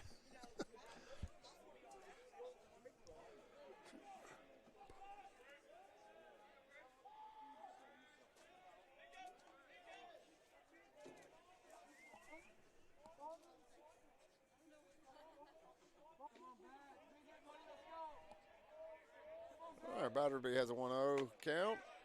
Takes a fastball for called strike one.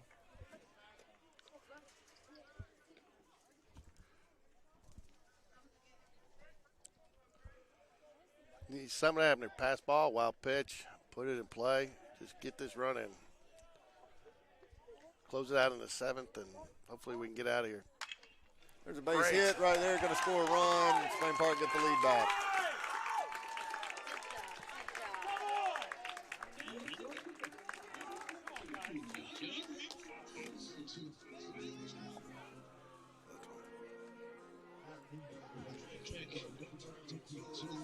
John Robert Thompson had a big hit in the last inning. Got an RBI.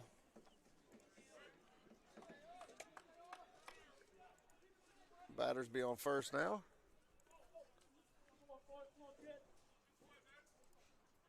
Two away here in the bottom of the 6th inning. Graber delivers low and outside. 1-0.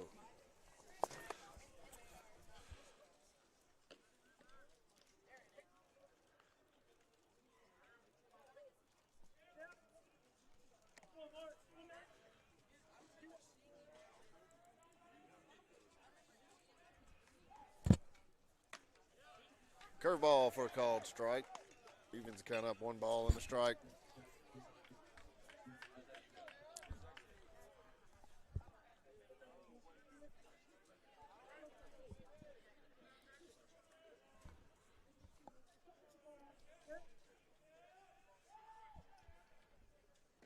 Ball in the dirt.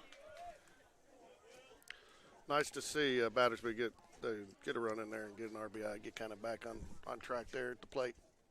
Yeah, he's had a little bit of a rough outing yesterday and rough start tonight, but hopefully that turns it around for him, gets him going back in the right direction.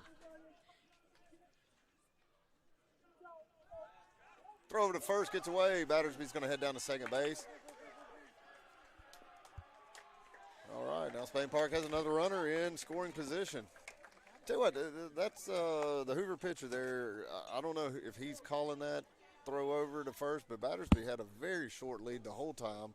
Wasn't being aggressive with a secondary lead. Was, probably told by Coach Spencer the last thing to do is get thrown out over there. You're not important at first base. What you got to do is get to second. Looking for John Robert to move him over. No reason to keep throwing over and over and over with a guy with a one-step lead off of first base. Worked out great for Spain Park, though.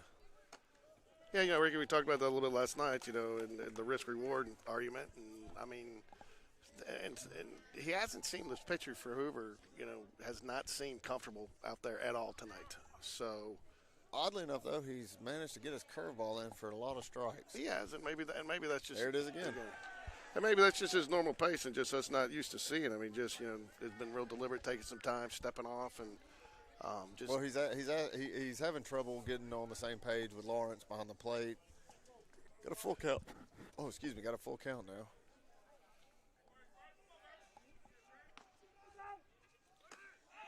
Ball 4. And a steal. I mean, yeah, Battersby took off there with 3-2 count, but the bases were not loaded, and the catcher could have definitely thrown him out at third. He got a great jump, though. The pitcher didn't pay much attention. Battersby has good speed. Now we got runners at first and third with 2 away. Saw a lot of runs get scored last night by Hoover with 2 outs. I'd love to see it happen here getting close to Smallwood in the top of the lineup coming back up. So Moon back in after pinch hit for last inning by last at bat by Coleman Gray, and obviously went right back into the field. Could return as the original starter, but from this point on, if they take him out, then he is done for the night. So Spain Park going to let him hit. There's a curveball in for a called strike one.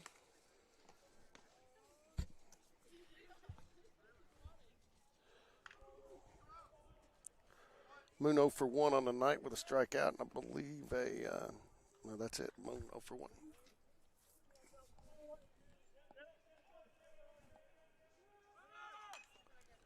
And a foul ball takes the count to 0-2.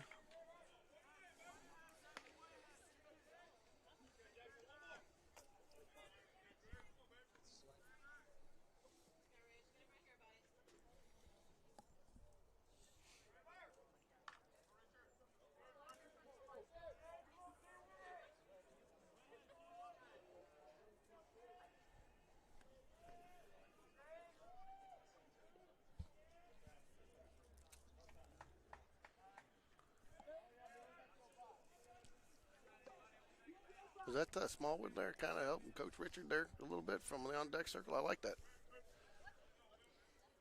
I believe it was. He was over there kind of getting, when he was sitting there waiting, because he was kind of giving a little heads up, call for time, reset. I think that's a going to be foul good. ball over towards the Spain Park bullpen. Nobody can make the catch. And Moon lives to swing again. I'd like to see that, though, from senior leader out there. Just kind of saw him sitting there, just taking time, just kind of threw a, hey, call timeout, throw the batter's mind there a little bit, call timeout, reset. I'll be honest, George, I'm glad you told me it was Smallwood because I just heard it out of my side there, and I thought it was one of the fans. I think it was called timeout. No, I think it was, again, that's what a senior leader does for you. It's helping, not only doing his job, but helping other kids do theirs. There's a long foul ball by Moon there, going to get out of play. The runner was going. John Robert took off on the pitch down to second base.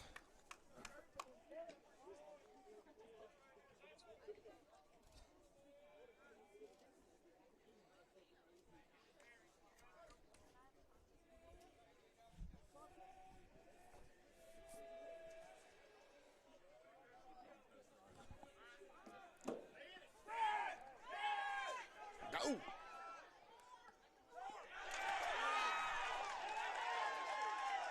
And we got the runner hung up between Runner first scores, and second. but the run does score. Run did not score. He didn't. He just called him safe. Oh, he's saying no run. Okay. No run.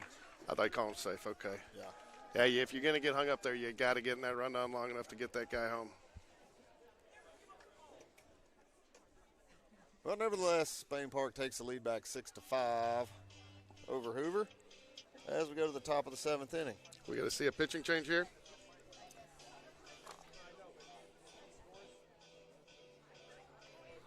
I would probably leave.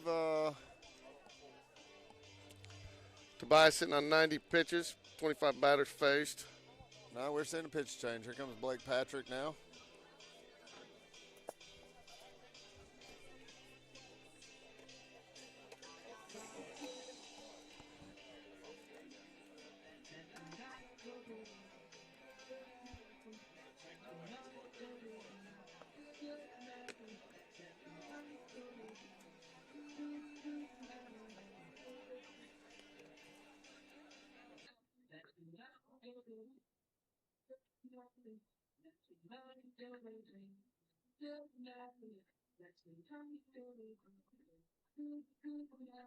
Number 26, Blake Patrick in to try to close it out here for the Jags.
Spain Spain Park brings in Blake Patrick, and Hoover brings in a pinch hitter. Have not got the announcement on the name yet, so Hamilton. And hit by pitch.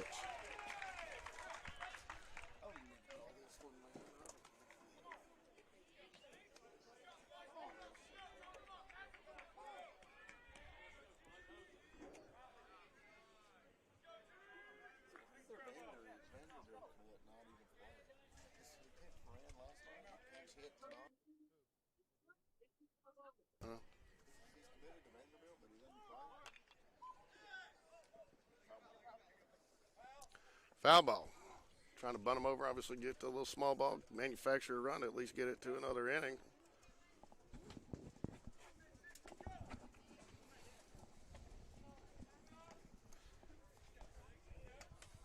One strike.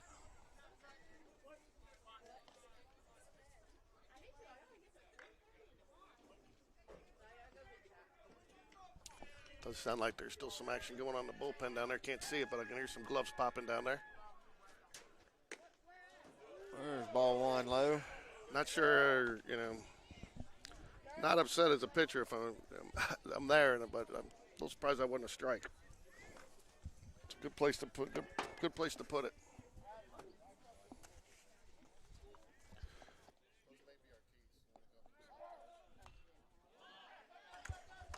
And there's another bunt attempt and another foul ball. And that works the count to 1-2. Just close. Where was I supposed to go? Press box. I'm not complaining, but as well as this is Teague, as well as Teague's hit the ball last two nights, I'm not sure I'd been thinking bunt there as much as hit and run.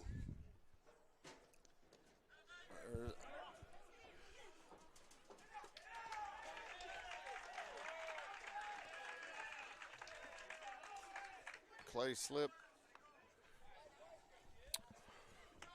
Ball in the dirt, got away just enough to let the runner, and Clay tried to make, and had a chance for the play there, but slipped a little bit.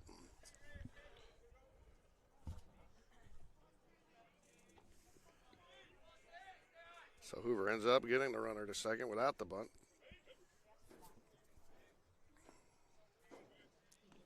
Teague's got to have a little relief with that. They are going to hold the runner.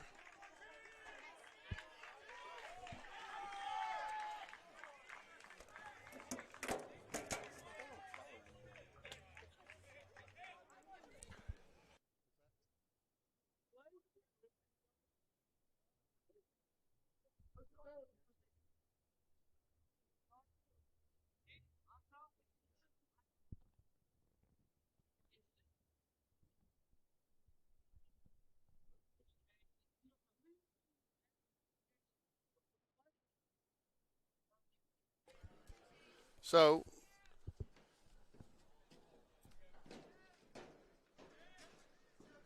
first and third now, nobody out. Ball low. Clay, it looked like that didn't, he blocked it, but it didn't look like it hit the glove. I think it caught him on the inner side of the leg, or even worse, the position no guy wants to think about. So we've got, they're going to come out and check out Clay real quick. Clay's been a warrior back there. I think he's caught pretty much. He's going to try to walk it off.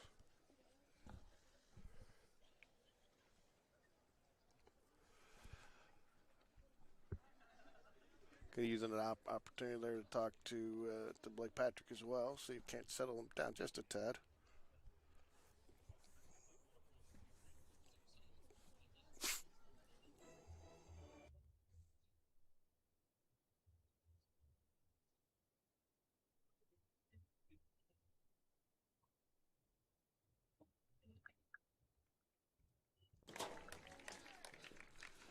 All right.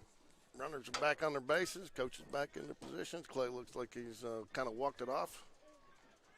So we've got Cade Finn here at the bat. Cade's 0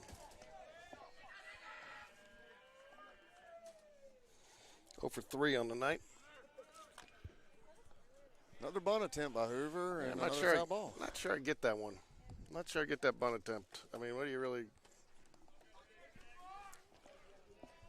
Unless you're hoping they try to make score on the throw, but I'm not sure just trying to bunt a guy there second base makes much sense.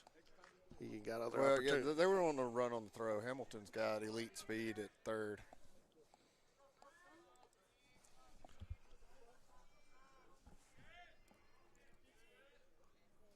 One and one. Batter steps out. Yeah, we're ready. Good block by Clay Spencer. Ball in the dirt. 2 and 1. Runner moves down to second base, so Hoover now has the go-ahead run on second with no outs here in the top of the 7th inning.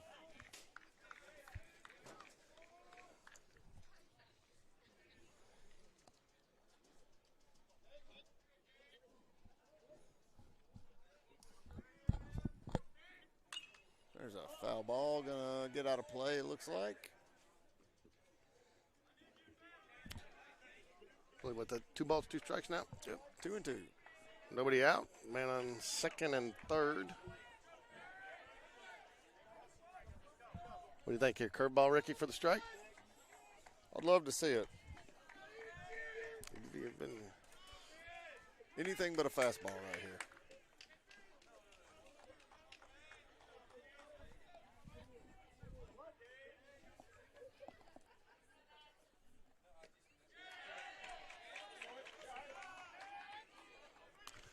Loads it up. 3 balls, 2 strikes. First base is open, but and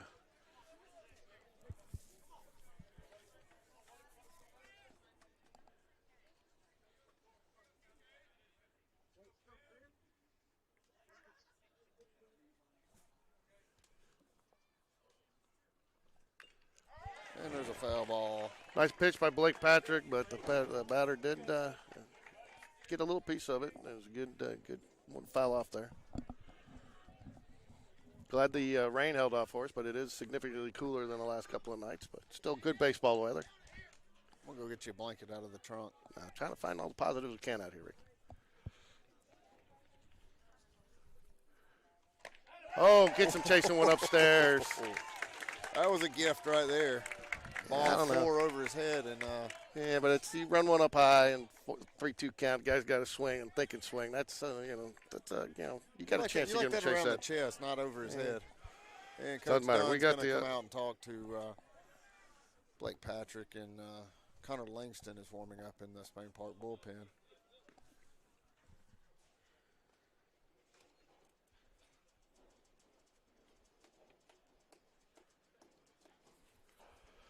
One out here, top of the 7th. Man on second and third. We kind of set the stage for you. Jags lead by 1. Started off a little sluggish, but got it together, and has played pretty solid baseball since then, except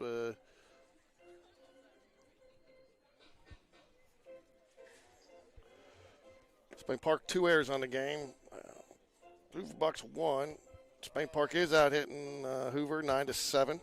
I don't think those errors are correct. That's about 4 and 4. Probably. Yeah, that is a situation that Game Changer does. It's hard to pick up some of those errors when you run the bases when it doesn't actually account for a play. We dropped 2 fly balls in the first inning. I know we booted a couple. And Hoover's made more than we have. I think they're at 5 or 6. All right, Blake Patrick going to go after here. Carr is 1 for 3 on the day, 1 strikeout. Ooh, nice curveball. Almost got Hamilton hung up at third base. Carr dove after that one. He really wanted to get that bunt down. He did. and kind of stabbed at it a little bit, trying to get it in play, but just totally whiffed on it. No balls, 1 strike. There's another curveball, misses wide. Got a 2-1 count now. Got 1-1 count.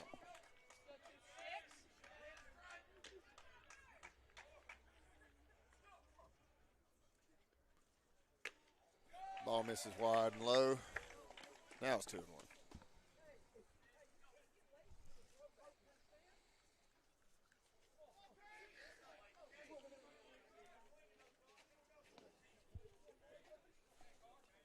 Infield in here on the corners, playing at double play normal depth in the middle.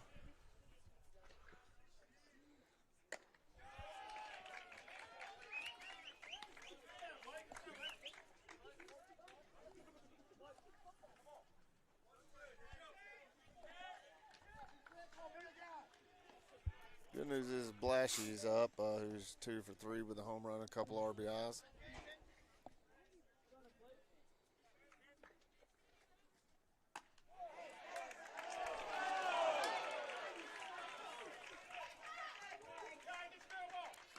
I don't know. I thought that one looked a little outside where he had been living, so I don't know. And when you're outside for that much of the at bat, I think sometimes it's hard to get the umpire to bring that call in and make it.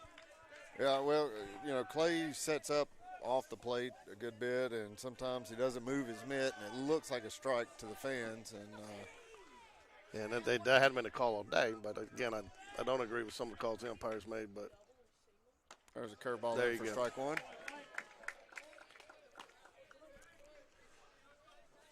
Bases loaded with 1 away here in the top of the 7th inning. A little more. Park's up 6-5. A little more excitement in the top of the 7th than I think anybody wanted to see. And a lot more in the bottom of the 7th last night. Another curveball in for. Oh. Boy, this is getting tough to watch. Well, I mean.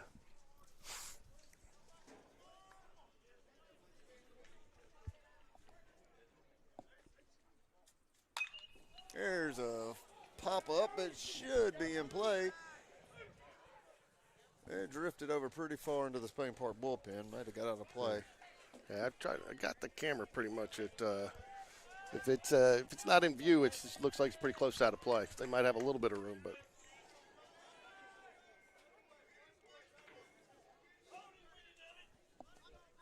We got 1 ball, 2 strikes now.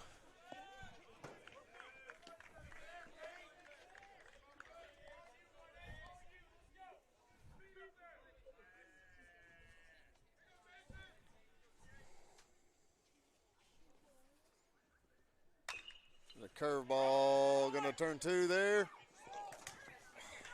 Scored a run, tied it up, 6-6. Got the runner at second. Now I have 2 away. Runners on the corner for Hoover. As Blashy comes up to bat. Or, I don't know, we don't have numbers.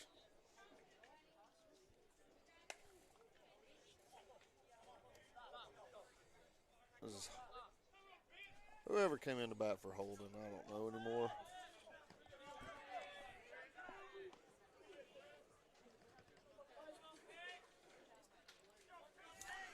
Two outs, tied game, 6-6, right? Tied up at 6.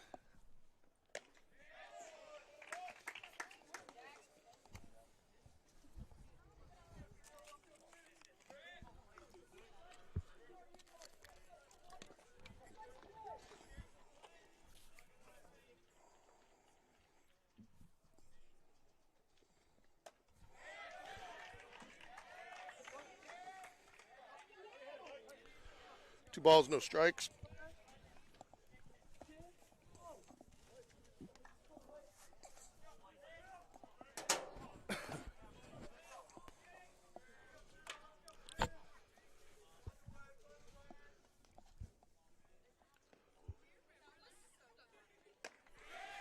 Ball high, 3-0. I mean that's we got to get some of these in the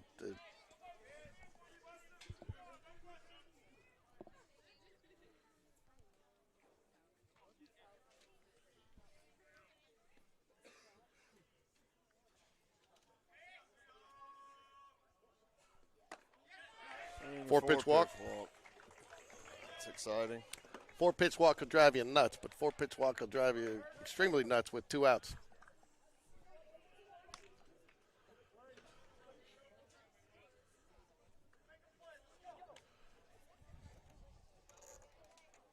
Well, Lawrence at the plate for Hoover. He has not had many good at bats. No, for 3 today, 2 strikeouts, and his a couple strikeouts. It looks last like night they as are well. going to be. It looks like they're Hoover's going to make a change here. Go with a pinch hitter, or maybe Lawrence is still out there, but he just took his helmet off and gave it to somebody else. yeah, I mean his last bat too. I mean he took some pretty weak swings. I mean slow, half-hearted swings at it. So.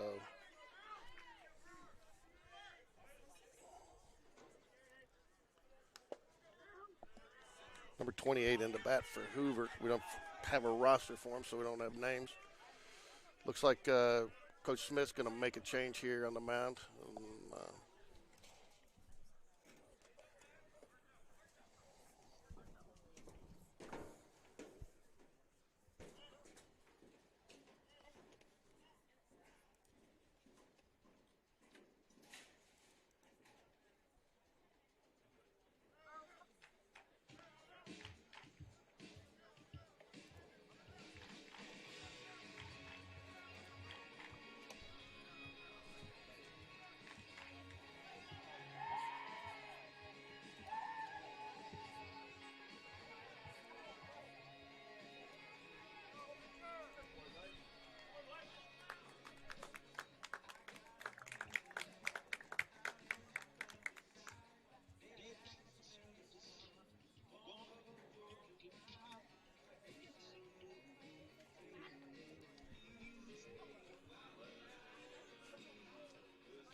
Dale, who is this? I can't see it. It's Evan?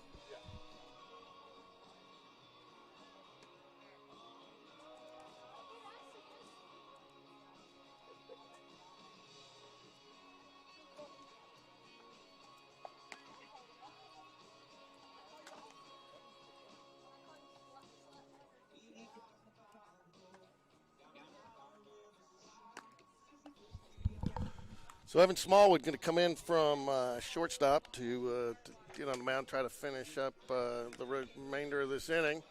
And after that, Aiden Burke will replace Evan Smallwood at shortstop. So Matthew Weeder's in left, John Robert Thompson's in right, or John Robert Thompson's center, and Ryan Cole in right field. So I believe the impact of the order here is that Jacob Tobias probably moves to designated hitter for Aiden Burke, and that's probably how the lineup's going to shake out. So Evan Smallwood into pitch, and Aiden Burke over to shortstop. James Batterby at third, Richard Mood at second, Cole Edwards at first, and of course Clay Spencer back still behind the plate. So.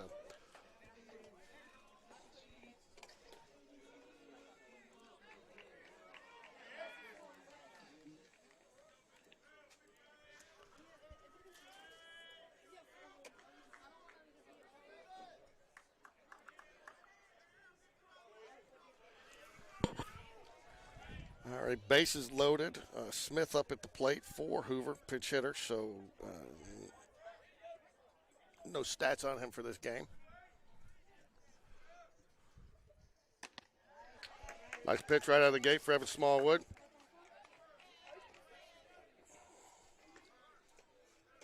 No balls, 1 strike, 2 outs.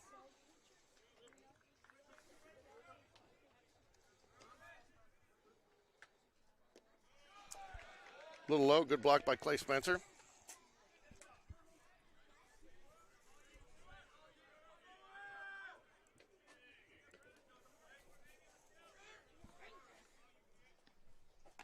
Swing and a miss.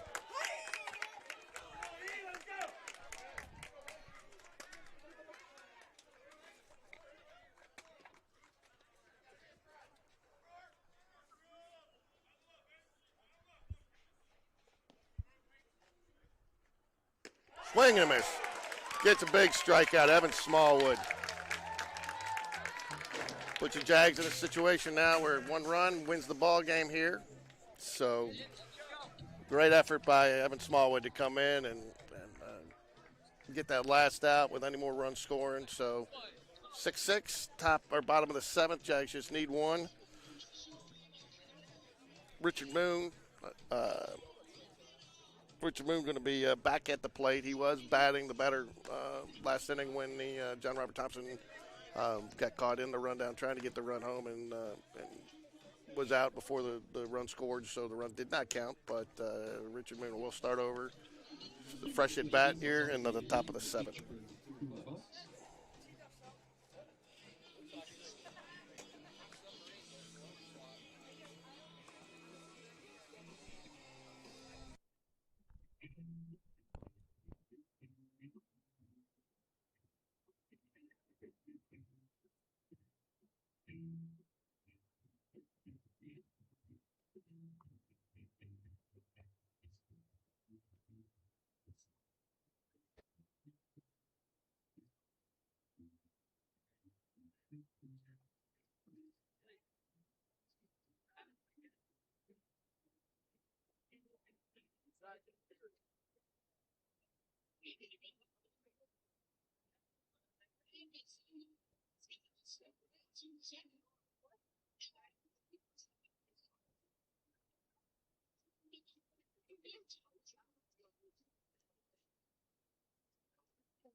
There's a called strike to Moon.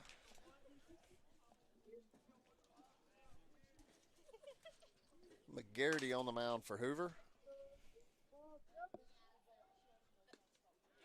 And another called strike.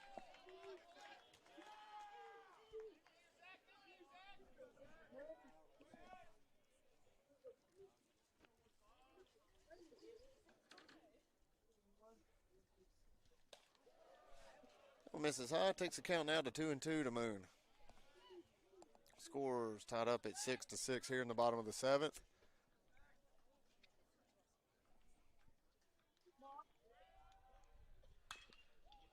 There's going to be a base hit for Moon up the middle. Got the go-ahead run on first base with Evan Smallwood up to bat.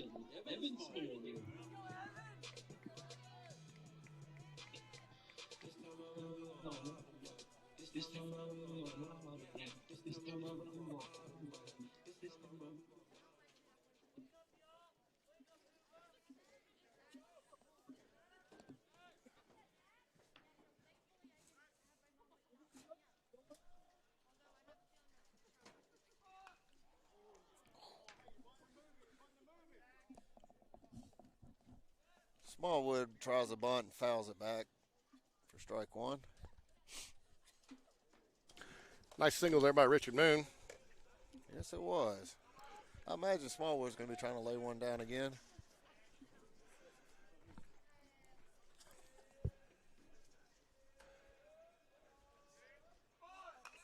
And nice bunt. A nice bunt down. Gets the out at first, moves Moon over to second. Winning run is now at second base for Spain Park. And you couldn't ask for a better situation right now than this. Cole Edwards up to bat. Feels like this is where we've struggled, is to get the bottom of the lineup on base and have the top come up to move them around, and it's been the opposite all night. Oh, wow. Should have seen that coming. Number 20, Jacob Tobias. I think that's just situational. I think if it's anybody but Cole Edwards, they probably pitch to him, and maybe not though, because you want the Maybe force. not. Yeah, Maybe not. You want the force. You got one but, out, so you put the double play back in. That's just. I mean, it's a question, but there you got. I mean, you're not going to pitch to Cole Edwards in that situation. But again, Jacob Tobias has been strong, solid at the plate. Good opportunity after starting the game to go ahead and. Well, I'll be honest. I don't think it's really as much about who's up to bat as it is. It's just getting that double play back in. Now, the situation though is that if they try to make a double play, Edwards has incredible speed. So it will be tough.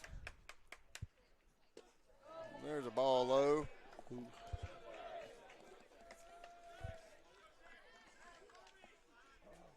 It just goes back to how critical it was. I mean, what a huge at bat for Richard Moon. I mean, in that situation, tie game, you want to get your leadoff man on, and he found a way to get on, and that really sets the tone for this type of inning. It really puts is it going to fall? No, it's going to be out at second base. Should have been called infield fly. Another.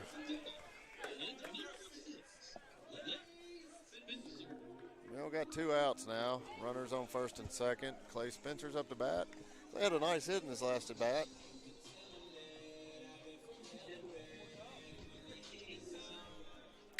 Couldn't have a hotter bat either for somebody, Clay thrives off of these opportunities as well.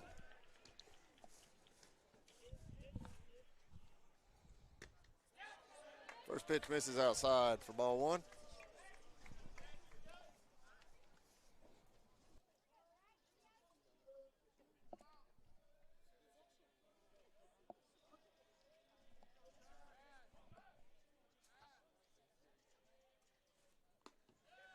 Check swing, called strike. Evens the count up now, 1-1 to Clay. Got 2 outs now, so the runner's going to be going on anything hit.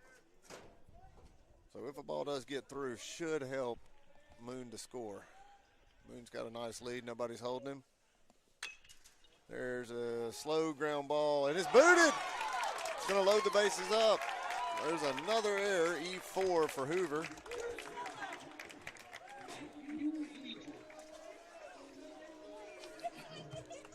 Matthew Weeder up.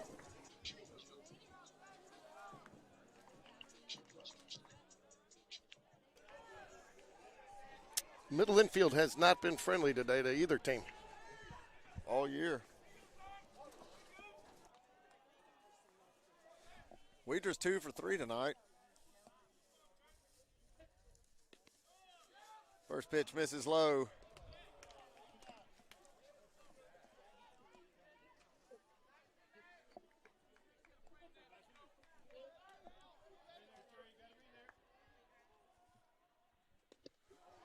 Ball 2. This is a good pitch to hit right here, George.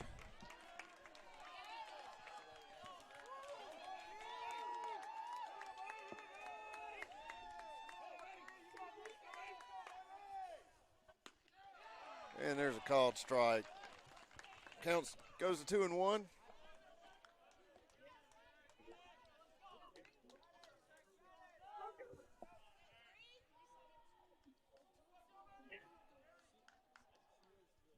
And there's a third ball.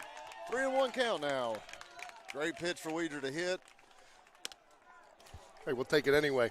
Yeah, I'll tell you what, I'd be it's almost like you got to give him a take right here. Yeah, I mean, then the strike zone for this pitcher's got to be looking pretty small. Ball game. Spain Park wins in the bottom of the 7th, 7-6 over the Hoover Bucks. And had a walk-off last night for Hoover and a walk-off tonight for Spain Park.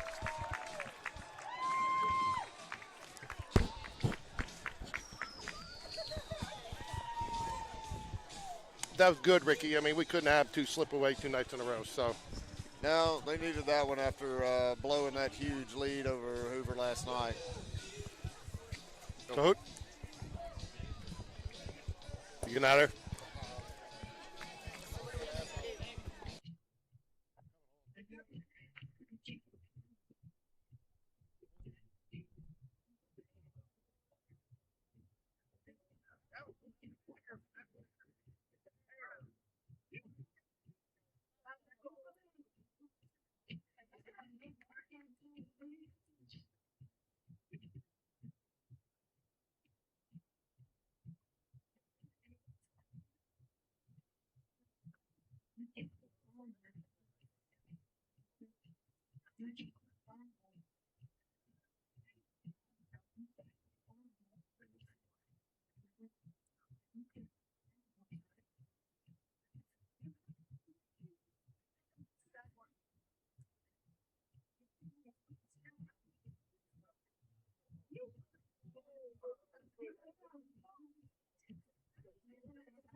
We have a set of keys and set of keys and press buttons to turn it into the concession stand.